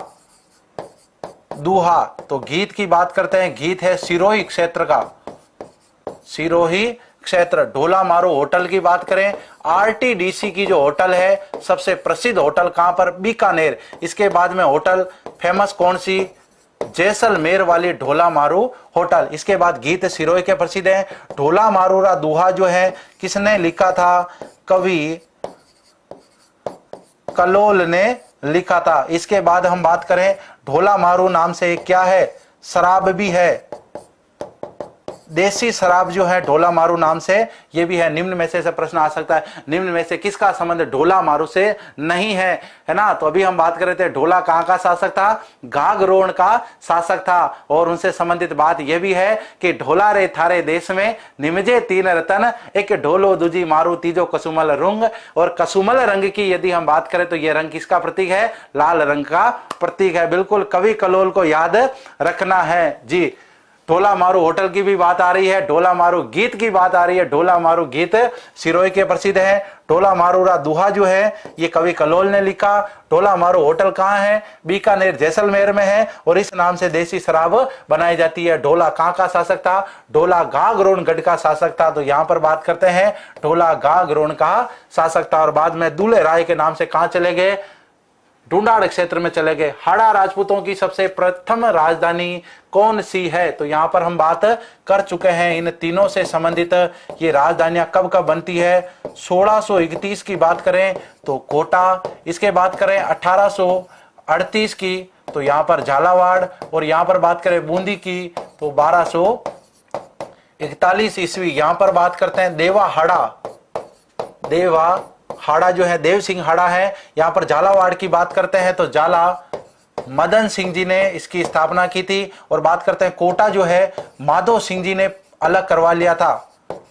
माधो सिंह जी ने मतलब अलग से रियासत बना दी कोटा को। तो यहां पर ऑप्शन जो है कौन सा हो जाएगा, बूंदी यहां पर हो जाएगा। बूंदी जो है प्रारंभिक हाड़ा राजपूतों की क्या है, राजधानी। नेक्स्ट, अलाउद्दीन खिलजी ने चित्तौड़ पर कब आक्रमण किया था, तो चित्तौड़ पर आक्रमण कब किया, 1303 में, 1311 में, 1301 में या 1308 में। तो इससे संबंधित हम पूरी बात कर चुके हैं। 1303 में कहां पर आक्रमण किया, चित्तौड़ पर किया। 1311 में कहां पर किया, जालोर पर किया। इसके अलावा 1301 में कहां पर किया, रणथंभौर पर किया। 1308 में कहां पर किया था, सीवाणा पर इन्होंने आक्रमण किया था। और नाम भी बदला, अभी हम बात कर रहे थे। राजस्थान में गेटोर की छत्रियां कहां पर है, भाई गेटोर की छत्रियों का संबंध किससे है, कछवा शासकों से इनका संबंध है। और गेटोर की छत्रियां कहां पर है, तो ये छत्रियां जयपुर में है। हाड़ाओं से किसका संबंध है, क्षार बाग की छत्रियां। और यदि हम बात करें सिसोदियाओं की तो आहड़ में स्थित जो छत्रियां हैं, परमाणु से संबंधित कोई फैक्ट नहीं है। नेक्स्ट, राजमहल टोंक किस स्थान पर है जहां पर ये युद्ध हुआ था, भाई यहां पर बात करते हैं राजमहल कहां पर है, टोंक में है। 1734 की बात करते हैं, यहां पर हुरडा सम्मेलन हुआ था, हुरडा सम्मेलन हुआ। और हुरडा कहां पर है, भिलवाड़ा जिला के अंदर है। बात कर रहे हैं राजमहल टोंक के इस युद्ध की, तो 1747 में ये युद्ध हुआ था। किन किन के बीच में हुआ था, दो भाइयों के बीच में हुआ था। तो एक भाई तो थे इसमें ईश्वरी सिंह जी, और इनके सामने कौन, इन्हीं के भाई माधो सिंह जी, जो मराठों की सेना लेकर के आगे थे अपने भाई से युद्ध करने के लिए। लेकिन विजय कौन हो गए थे, इसमें ईश्वरी सिंह जी जीत गए थे।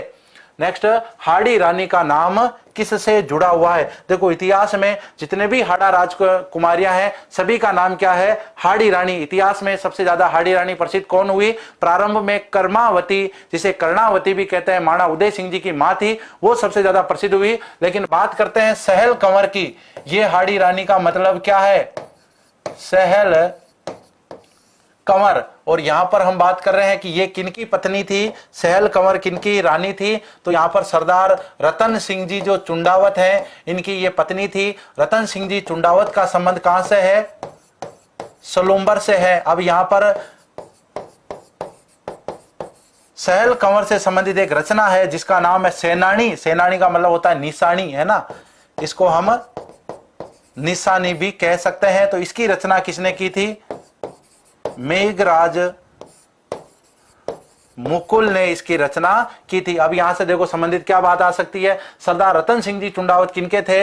राणा राज सिंह जी जब शासक थे तब सरदार रतन सिंह जी चुंडावत को क्या आदेश मिला? औरंगजेब की सेना ने देसूरी की नाल के वहां पर आकर डेरा डाल दिया कि देसूरी की नाल जो है मारवाड़ और मेवाड़ के बीच में पड़ती, यहां से अब मेवाड़ की सीमा प्रारंभ होगी। रतन सिंह जी का विवाह हुआ, एक ही दिन हुआ था, मतलब सुहाग की जो प्रथम रात थी उसी समय इनको संदेशा आ गया था मेवाड़ महाराणा का कि भाई देसूरी की नाल के वहां पर औरंगजेब की सेना ने डेरा डाला है, आप जाकर के उनसे मुकाबला कीजिए। हम बात कर रहे थे कुंवर चूड़ा के बारे में। कुंवर चूड़ा ने जब राज्य का त्याग किया था अपने भाई मोकल के प्रति, उसी समय में चुंडावतों को यह अधिकार दिया, कुंवर चूड़ा के वंशज जो थे वो चुंडावत कहलाए, और चुंडावतों को यह अधिकार दिया कि मेवाड़ की आन बान शान पर जब भी कोई आंच आएगी तब सबसे पहले कहां आगे रहना? आपको चुंडावतों को आगे रहना है। और 1599 की यदि हम बात करें, उदयपुर में स्थित एक किला है जिसका नाम है ऊंटाला का दुर्ग, वहां पर मुगलों का अधिकार था। उस समय सक्तावत जो कि शक्ति सिंह जी के वंशज हैं, शक्ति सिंह जी महाराणा प्रताप के भाई हैं, उन्होंने कह दिया था कि बार बार चुंडावती क्यों युद्ध करने जाएंगे, इस बार हम सक्तावत युद्ध करने जाएंगे। और विवाद उत्पन्न हो जाता है। तब यहां पर एक तरफ से चुंडावतों की सेना, एक तरफ से सक्तावतों की सेना आक्रमण करती है, ऊंटाला दुर्ग पर अधिकार कर लेते हैं और चुंडावत अपना जो हरावल दस्ता है उसको बरकरार रखते हैं। तो सरदार रतन सिंह जी चुंडावत है, सलूम्बर के ये शासक थे। सेनानी नामक रचना मेघराज मुकुल ने की। इनकी रानी का नाम क्या था? सहल का, और जिसने अपना शीश काट के दे दिया था। चुंडावत मांगे सेनानी, सिर काट दे दियो सतरानी। नेक्स्ट बात करते हैं हम खींचीवाड़ा के नाम से कौन प्रसिद्ध है? भाई यहां पर खींचीवाड़ा से मैं आपको याद दिलाता हूं, एक शासक हुए जिनका नाम था प्रताप सिंह खींची। प्रताप सिंह खींची। बाद में राजपाट से इनका मोह भंग हो गया और ये क्या बन गए? संत पीपा बन गए। अब संत पीपा से संबंधित बात एग्जाम में क्या क्या आ जाता है, तो यहां पर बात करते हैं संत पीपा की छतरी कहां पर बनी हुई है, संत पीपा की गुफा कहां पर है और इनका मंदिर कहां पर है। तो इनका संबंध किससे है?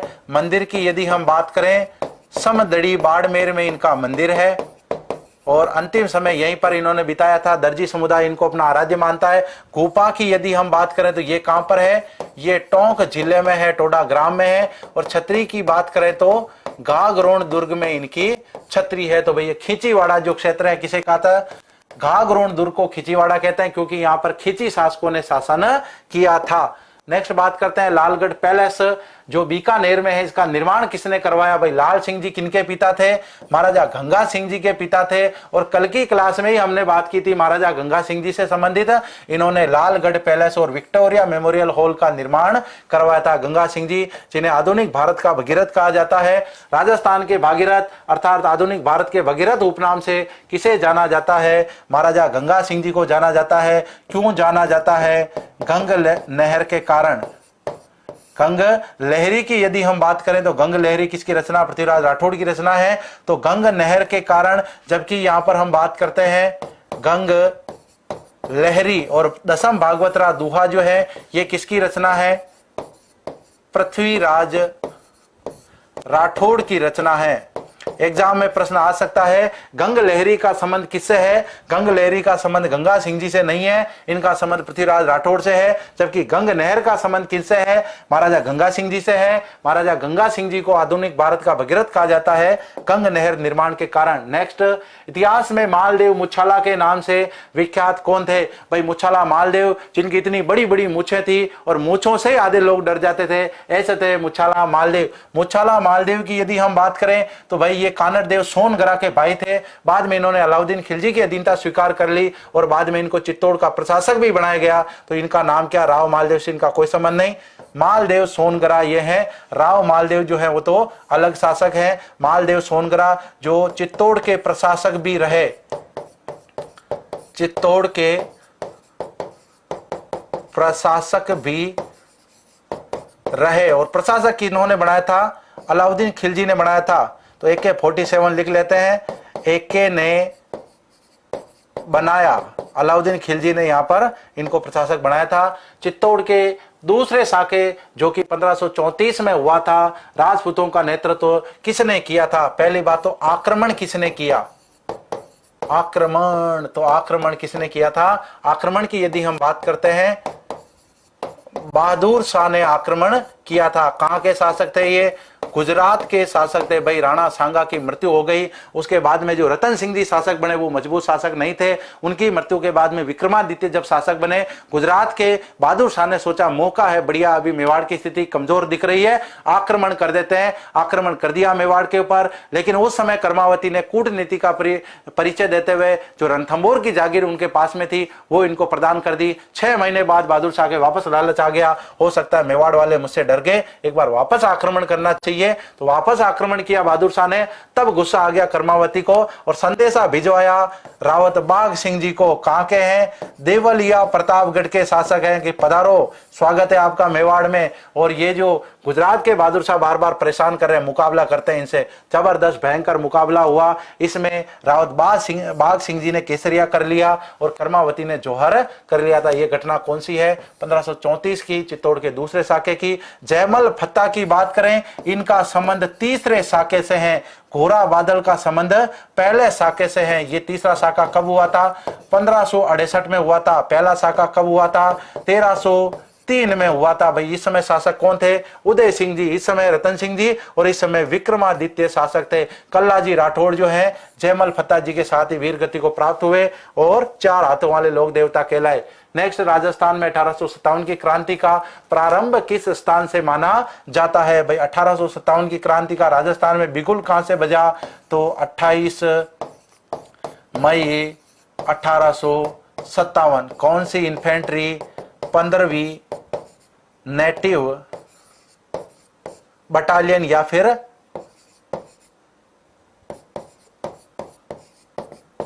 इन्फेंट्री। तो यहां पर हम लिख सकते हैं 15वीं नेटिव इन्फेंट्री या फिर 15वीं बटालियन जो थी उसने क्या कर दिया? विद्रोह कर दिया। कब हुआ? 28 मई को हुआ। राजस्थान में ये प्रारंभ की डेट मानी जाती है। नसीराबाद से इसकी शुरुआत हुई थी।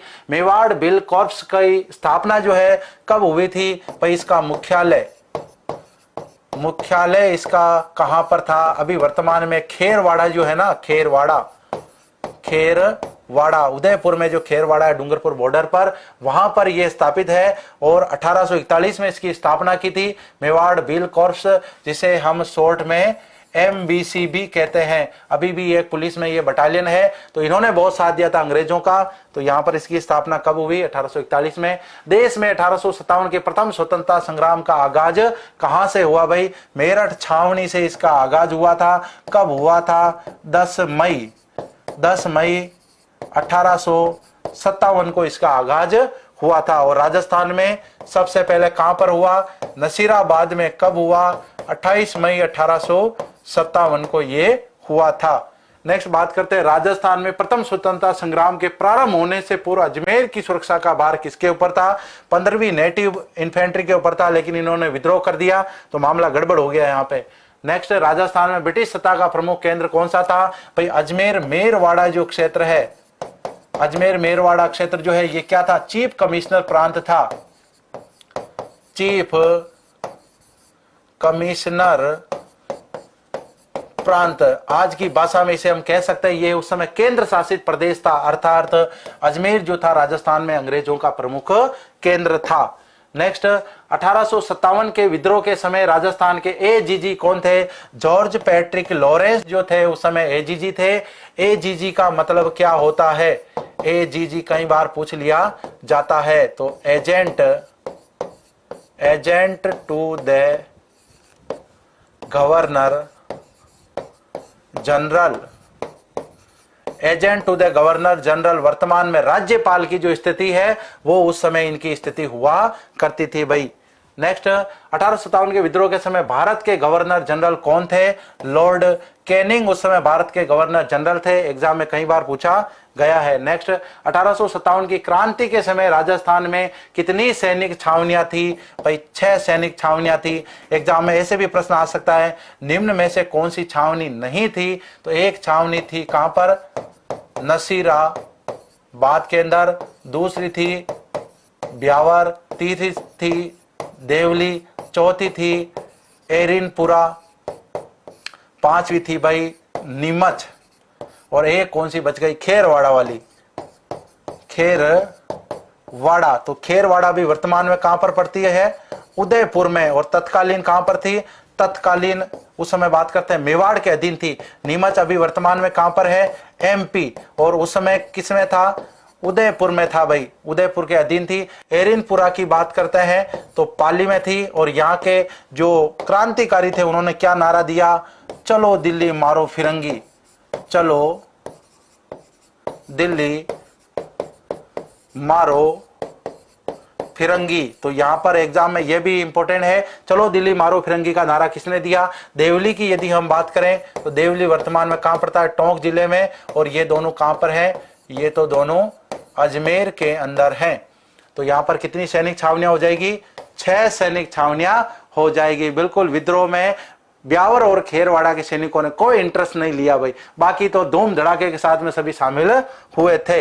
नेक्स्ट बात करते हैं 1857 के स्वतंत्रता संग्राम में मारवाड़ में विद्रोह का सर्व प्रमुख शक्तिशाली केंद्र कौन सा था? देखो यहां पर एग्जाम में ये प्रश्न ऐसे पूछा गया है, 1857 की क्रांति के समय सबसे ज्यादा जो ये विद्रोह हुआ था या फिर सबसे ज्यादा जो विनाशकारी विद्रोह हुआ था वो कहां पर हुआ था? तो ऑप्शन आ सकता है आहुआ व कोटा के अंदर। तो यहां पर ऑप्शन में कोटा नहीं है, तो आहुआ हम कह सकते हैं 1857 की क्रांति के समय मारवाड़ में था आहुआ। आहुआ वर्तमान में कहां पर है? आहुआ वर्तमान में पाली में है। और यहां के शासक कौन थे? ठाकुर कुशाल सिंह, ठाकुर कुशाल सिंह चंपावत। तो भाई जब 21 अगस्त 1857 की बात करते हैं, आबू की जो पूर्विया सैनिक थे, जोधपुर लीजन सैनिक ने विद्रोह करते हुए कहां आ गए? एरिनपुरा में आ गए, वहां पर विद्रोह कर दिया। और वहां से फिर एरिनपुरा के सैनिक जो थे दिल्ली जा रहे थे, चलो दिल्ली मारो फिरंगी का नारा देते हुए। बीच में आ गया आहुआ, ठाकुर कुशाल सिंह जी चंपावत ने उनका नेतृत्व किया, उनको राशन सामग्री दी, और यहीं से एक प्रकार से ये जो आंदोलन था वो शक्तिशाली हो गया। नेक्स्ट देखो प्रश्न भी आ गया, 21 अगस्त 1857 को आबू में क्रांति की शुरुआत किस सैनिक टुकड़ी ने की थी? तो भाई ये टुकड़ी कौन सी थी? जोधपुर लीजियन थी। 15वीं नेटिव इन्फेंट्री का संबंध किससे? नसीराबाद से। और ये बाद में कहां पर आ गए? बाद में एरिनपुरा में आ गए, एरिनपुरा में आ गए। और एरिनपुरा से कहां पर आए? एरिनपुरा से आहुआ आए, और यहीं पर ठाकुर कुशाल सिंह चंपावत ने इनका नेतृत्व किया था। बिथोड़ा के युद्ध में कुशाल सिंह चंपावत के नेतृत्व में क्रांतिकारियों की एक सेना ने अंग्रेज अफसर को हराया था। तो उस समय कैप्टन हितकोट जो थे मारवाड़ की सेना के साथ में, दल बल के साथ में आए थे। किनके साथ में? युद्ध करने के लिए आए थे। कुशाल सिंह चंपावत के नेतृत्व में क्रांतिकारियों ने कैप्टन हितकोट को पराजित किया। मैघ मौसम तो बाद में हत्या चढ़ गए थे, इनका सिर काट लिया था। नेक्स्ट, कोटा की क्रांति को दबाने हेतु किस अंग्रेज अधिकारी के नेतृत्व में अंग्रेजी सेना व करौली रियासत की संयुक्त सेना को भेजा गया? भाई उस समय यदि हम बात करें तो उस समय major general Gaylord, general Roberts, captain Heathcote तो पहले आ चुके हैं। अब यहाँ पर कौन है? मेजर बर्टन जो है, यहाँ पर मेजर बर्टन की गर्दन काट ली जाएगी। अब यहाँ पर आप सभी साथी कमेंट करेंगे, कोटा की क्रांति को दबाने हेतु किस अंग्रेज अधिकारी के नेतृत्व में अंग्रेजी सेना और करौली की यदि हम बात करें, करौली की सेना से यहाँ पर इस विद्रोह को दबाया गया। कोटा के शासक उस समय कौन थे? एग्जाम में प्रश्न पूछा जाता है, कोटा शासक। तो कोटा शासक उस समय थे राम सिंह। इनको जनता ने क्या कर लिया? बंदी बना लिया। 6 माह तक बंदी बनाया, और 6 माह तक बाद में इनकी क्या कर दी? सलामी घटा दी, सलामी घटाई। तो देखें, फास्ट कमेंट करें आप, देखें कि उस समय किसके नेतृत्व में यहां पर संयुक्त सेना भेजी गई थी? बिल्कुल राम सिंह जी की क्या कर दी? मदन सिंह जी आए थे, बिल्कुल ये भी सही है। दिल्ली चलो मारो फिरंगी का नारा भी दिया था। 2 नंबर ऑप्शन सभी साथी दे रहे हैं, 4 नंबर भी ऑप्शन दे रहे हैं। मेजर बर्टन की क्या कर दी? गर्दन काट के कोटा में घुमाया था क्रांतिकारियों ने, बिल्कुल ढोल नगाड़े भी बजा दिए थे। बिल्कुल धमाका कर दिया उस समय। तो यहाँ पर मेजर बर्टन जो है, पहले तो मेजर बर्टन के नेतृत्व में यहाँ पर सेना आई, लेकिन यहाँ पर क्या हो गया, गड़बड़ घोटाला हो गया था। तो नेक्स्ट बात करते हैं, धौलपुर में अंग्रेजों के विरुद्ध क्रांति का नेतृत्व किसने किया था। यहाँ पर धौलपुर में कौन, रामचंद्र और हीरालाल जी क्या कर रहे हैं, नेतृत्व कर रहे हैं। और यहाँ पर यदि बात करें इनके विद्रोह का दमन, विद्रोह का दमन किसने किया, पटियाला की सेना ने किया।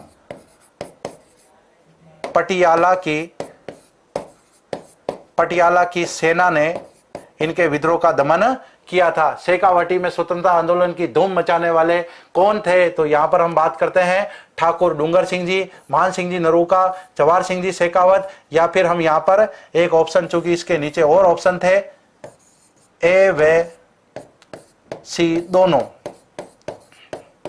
तो यहां पर ऑप्शन में क्या है, ए व सी दोनों है। डूंगर जी जवाहर जी का नाम हमने सुना था, इनके सहयोगी कौन थे, सहयोगी, तो सहयोगी थे भाई एक तो करना मीणा और लोटिया जाट जो थे इनके सहयोगी थे। और लोक देवता की इनकी मान्यता है। शेखावाटी में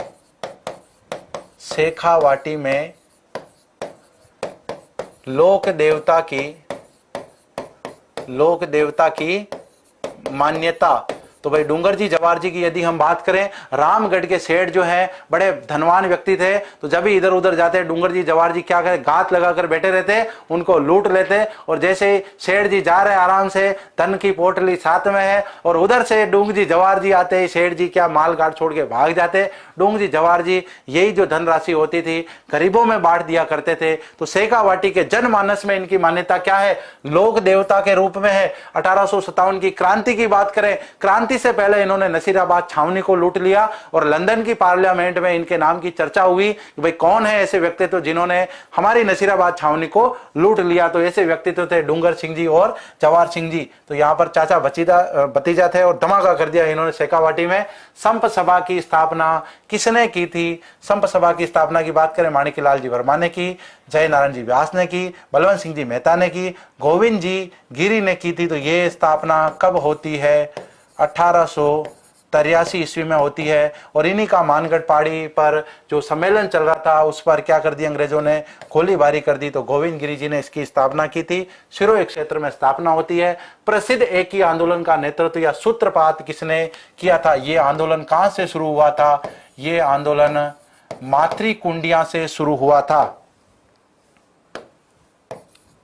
मातृकुंडिया से यह आंदोलन शुरुआत, और मातृकुंडिया जिसे राजस्थान का हरिद्वार कहा जाता है, राजस्थान का हरिद्वार कहा जाता है। मातृकुंडिया बेसिकली बात करें राजसमंद, भीलवाड़ा और चित्तौड़गढ़ की सीमा पर स्थित है, इसलिए यहां से इन्होंने आंदोलन की शुरुआत की। किसने की थी, मोतीलाल जी तेजावत ने इसकी शुरुआत की। इनको आदिवासियों का मसीहा कहा जाता है, आदिवासियों का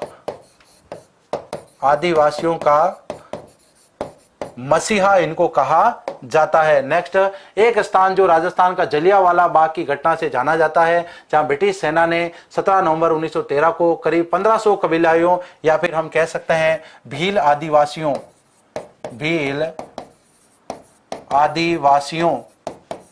पर गोलीबारी की। और यहां पर लगभग 1500 प्लस सरकारी आंकड़े के अनुसार यहां पर भील आदिवासी मारे गए। तो ये स्थान कौन सा था, मानगढ़ पहाड़ी धाम था, बांसवाड़ा जिला। दरअसल में हम डिटेल से पढ़ चुके हैं। और यहां पर सम्मेलन की अध्यक्षता कौन कर रहे थे, गोविंद जी गिरी कर रहे थे। उसके बाद में वो भूमिगत हो गए और यहां पर बेचारे आदिवासी भील जो है सेना की गोलीबारी में मारे गए। निम्नलिखित सूची में से उन नेताओं को चुनिए जिन्होंने बिजोलिया किसान आंदोलन का नेतृत्व किया या उसमें भाग लिया था। साधु सीता रामदास, विजय सिंह जी पथिक, माणिकलाल जी वर्मा, नानजी और ठाकरी पटेल जो हैं, इन सभी का संबंध किससे है, बिजोलिया किसान आंदोलन से है। इस आंदोलन का प्रारंभिक नेतृत्व साधु सीताराम दास ने किया, बाद में माणिकलाल जी वर्मा ने किया। और जबकि इस आंदोलन के सूत्रपात को किसने किया था, विजय सिंह जी पथिक। सबसे प्रमुख व्यक्ति हैं विजय सिंह जी पथिक, जिनको भूप सिंह जी के नाम से जाना जाता है। इन्होंने आंदोलन का सूत्रपात किया था। राजस्थान के किसान आंदोलन के जनक के रूप में किनको जाना जाता है, वो भी विजय सिंह जी पथिक को जाना जाता है। मूल नाम क्या था इनका, मूल नाम था भूप सिंह है। और मूल रूप से कहां के निवासी थे? उत्तर प्रदेश, बुलंदशहर उत्तर प्रदेश के ये निवासी थे। बुलंदशहर, अंग्रेजों से फरारी काट रहे थे, लेकिन राजस्थान में काफी मान सम्मान इनको मिला। और बात करते हैं निमोचना किसान आंदोलन की। यह हत्याकांड जो है राजपुताना की किस रियासत में हुआ था? निमोचना हत्याकांड का संबंध किससे है? अलवर रियासत से है। और गांधी जी ने इसके बारे में कहा था ये तो जलियांवाले बाग से भी बड़ी घटना है। नेक्स्ट बात करते हैं, निम्न में से कौन सा युग में जो है वो गलत है या सुमेलित नहीं है? बात करते हैं अपन बेगू किसान आंदोलन के बारे में। बेगू किसान आंदोलन का संबंध राम नारायण चौधरी से है, इन्होंने इनका नेतृत्व किया था। बूंदी किसान आंदोलन का नेतृत्व पंडित नैनूराम शर्मा जी ने किया। बिजोलिया किसान आंदोलन का नेतृत्व विजय सिंह जी पथिक ने किया। बताओ देखे बीकानेर का किसने किया था नेतृत्व? नरोत्तम लाल जी ने नहीं किया था। तो सही क्या नाम है? पंडित मघाराम वेद, इनका संबंध है। नेक्स्ट, बिजोलिया किसान आंदोलन जो है 1913 का नेतृत्व किसने किया था? देखो बिजोलिया किसान आंदोलन का प्रारंभिक नेतृत्व जो है वो किन्होंने किया था? सबसे पहले साधु सीताराम दास जी ने किया था, उसके बाद राम नारायण जी चौधरी, हीरालाल जी शास्त्री, और यहाँ पर तो ऑप्शन ही साधु सीताराम जी दास जी का है। नेक्स्ट, विजय सिंह जी पथिक का मूल नाम क्या था? भाई इनका मूल नाम भूप सिंह था, बुलंदशहर यूपी के ये निवासी थे। नेक्स्ट, पंडित नैनूराम शर्मा का संबंध किस प्रजा मंडल से है? तो यहां पर हम लिख सकते हैं पहली बात तो बूंदी या फिर हाड़ौती प्रजा मंडल। तो हाड़ौती प्रजा मंडल से इनका संबंध है, हाड़ौती प्रजा मंडल या बूंदी प्रजा मंडल। नेक्स्ट, राजस्थान के किस राज्य के शासक को महारावल की उपाधि दी जाती थी? तो भाई डूंगरपुर और जैसलमेर के शासक जो थे वो अपने नाम के साथ महारावल लगाते थे। राजस्थान के किस राज्य में 1942 में आजाद मोर्चे का गठन किया गया था? तो बात करते हैं जयपुर। जब प्रजामंडल आंदोलन चल रहा था तो एक प्रजामंडल आंदोलन में ही हीरालाल जी शास्त्री जो है उन्होंने समझौता कर लिया, जब तब यहाँ पर आजाद मोर्चे के नेतृत्व में आंदोलन जो है उसको जारी रखा गया। इसका संबंध जयपुर से है। सागरमल जी घोपा की हम बात करते हैं, इनका संबंध किससे है? इनका संबंध जैसलमेर रियासत से है। इन्होंने जैसलमेर में गुंडा राज की रचना की थी, वहां के महारावल जवाहर सिंह जी इनसे नाराज हो गए थे। जैसलमेर और हैदराबाद में जाने पर इनके प्रतिबंध लगा दिया था और बाद में पिता की मृत्यु के अंतिम संस्कार में ये शामिल होने के लिए आते हैं। गुप्त सूचना मिल जाती है, इनको कैद कर लिया जाता है और जेल खाने में इनको जिंदा जला दिया जाता है। नेक्स्ट, चिपको आंदोलन का संबंध किस रियासत से है? घटना की बात करते हैं 1730 ईस्वी की घटना है। शासक उस समय कौन थे?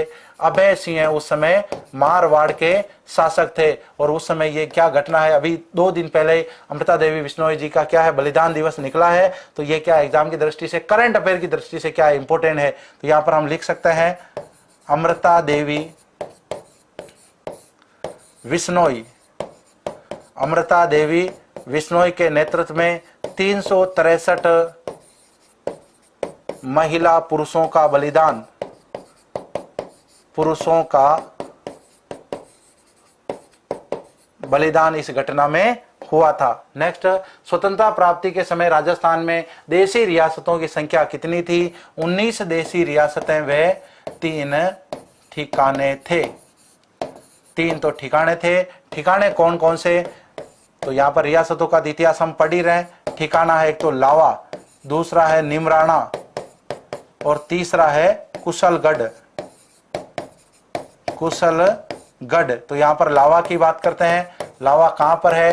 टोंक में है। निमराना कहाँ पर है? निमराना अलवर के अंदर है। और कुशलगढ़ की बात करें, कुशलगढ़ बांसवाड़ा के अंदर है। एग्जाम में प्रश्न आया था निम्न में से आजादी के समय राजस्थान में कौन सा ठिकाना नहीं था? और चौथा ऑप्शन था शाहपुरा। तो शाहपुरा तो सबसे छोटी रियासत थी। नेक्स्ट, राजस्थान के एकीकरण की बात करें, ये प्रक्रिया जब प्रारंभ हुई थी, प्रथम चरण जो कि मत्स्य संघ के प्रधानमंत्री किनको बनाए गए? तो यहाँ पर यदि हम बात करें तो आपको याद रखना है सबसे पहले कुमावत, कुमावत, दूसरा है असावा, कुमावत, असावा, वर्मा और शास्त्री। शास्त्री से हीरालाल जी शास्त्री, माणिकलाल जी वर्मा, गोकुल लाल असावा और यहाँ पर हम बात कर रहे हैं शोभाराम जी कुमावत। तो ये मत्स्य संघ जिसकी स्थापना, इसकी मीटिंग कहाँ पर हुई थी, बैठक कहाँ पर हुई थी, सबसे ज्यादा इंपॉर्टेंट है। बैठक हुई थी लोहागढ़ दुर्ग में। लोहागढ़ दुर्ग में इसकी बैठक हुई थी। और इस बैठक को मतलब एक प्रकार से इसके सूत्रधार कौन थे, मत्स्य संघ के। तो मत्स्य संघ के सूत्रधार कौन थे, मत्स्य संघ के सूत्रधार थे अलवर के महाराजा तेज सिंह जी। लेकिन ये नाम किन्होंने दिया था, तो ये नाम दिया था के.एम. मुंशी जी ने ये नाम दिया था। और ये बैठक कब हुई थी, 18 मार्च 1948 को ये बैठक हुई थी। और यदि हम बात करते हैं उद्घाटनकर्ता की, तो गोडगिल चाचा पटेल यहाँ पर आपको ध्यान में रखना है। तो उद्घाटन किन्होंने किया था, उद्घाटन किया था गोडगिल साहब ने, है ना, गोडगिल साहब ने इसका उद्घाटन किया था। राजस्थान निर्माण के द्वितीय चरण राजस्थान संघ की राजधानी किसे बनाया, तो यहां पर हम बात करते हैं ये राजधानी कौन सी है, 4 नंबर की राजधानी है। ये कौन से नंबर की, 3 नंबर की। ये कौन से नंबर की, दूसरे नंबर की। और ये राजधानी 1 नंबर की। तो यहां पर कौन सा नंबर पूछा जा रहा है, दूसरा नंबर पूछा जा रहा है। तो कोटा को राजधानी बनाया, महाराव भीम सिंह जी जो थे उनको प्रमुख बनाया। राजस्थान में स्वतंत्रता प्राप्ति के समय 3 ठिकानों में से कौन से ठिकाने थे, तो यहां पर जो तीनों ठिकाने हैं, कुशलगढ़, लावा, निमराना। ये प्रश्न थोड़ा मैंने चेंज किया, पहले एग्जाम में प्रश्न आया था निम्न में से कौन सा ठिकाना नहीं है, तो यहां पर ऑप्शन क्या था, शाहपुरा ऑप्शन था। तो यहां पर तीनों ठिकाने हो जाएंगे। इसके साथ राजस्थान एकीकरण के तहत अंतिम समय में शामिल होने वाला क्षेत्र कौन सा था, तो अजमेर मेरवाड़ा की यदि हम बात करें तो ये क्षेत्र कब शामिल किया गया, 1 नवंबर 1956 को राज्य पुनर्गठन आयोग की सिफारिश पर शामिल किया गया। नेक्स्ट, राजस्थान के एकीकरण का श्रेय किसको दिया जाता है, सरदार वल्लभ भाई जी पटेल को इसका दिया जाता है श्रेय, इन्होंने इनका एकीकरण किया।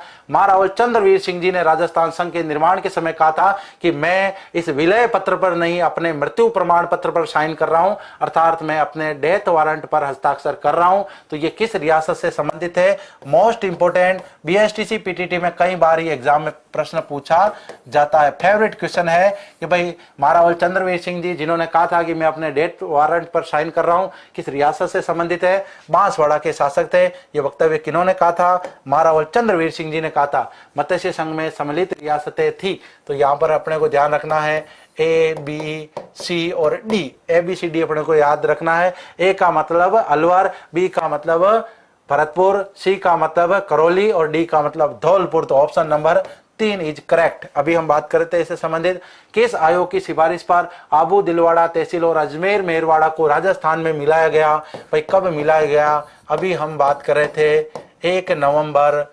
1956 को मिलाया गया। किसकी सिफारिश पर, राज्य पुनर्गठन आयोग की सिफारिश पर मिलाया गया।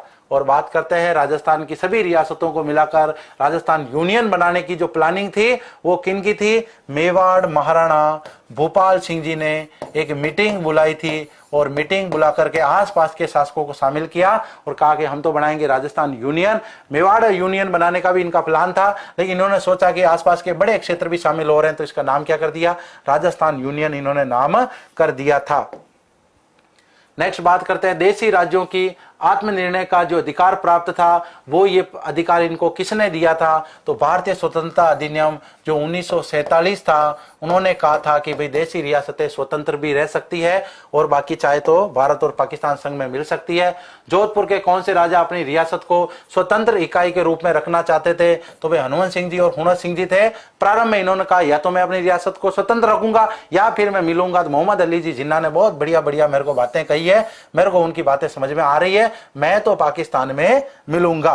तो यहां पर इसी के साथ में अपनी जो आज की प्रश्नोत्तरी बीएसटीसी पीटीटी विशेष को थी वो समाप्त होती है। साथियों, सभी साथी इस क्लास को लाइक करें, अपने मित्रों के साथ शेयर करें, ज्यादा से ज्यादा शेयर करें। और अभी अपने को स्पीड थोड़ी समझ में नहीं आई तो इस क्लास को वापस देखें। 31 तारीख को आपका एग्जाम है, तब तक इस क्लास को एक बार वापस देख लेना, बेड़ा पार हो जाएगा बीएसटीसी और पीटीटी का। इसके बाद आप वापस आपकी स्टैटिक जीके की A to Z राजस्थान वाली क्लास होने वाली है, उसका भी आप आनंद लीजिएगा। मुझे इजाजत दीजिए। जय हिंद, जय भारत।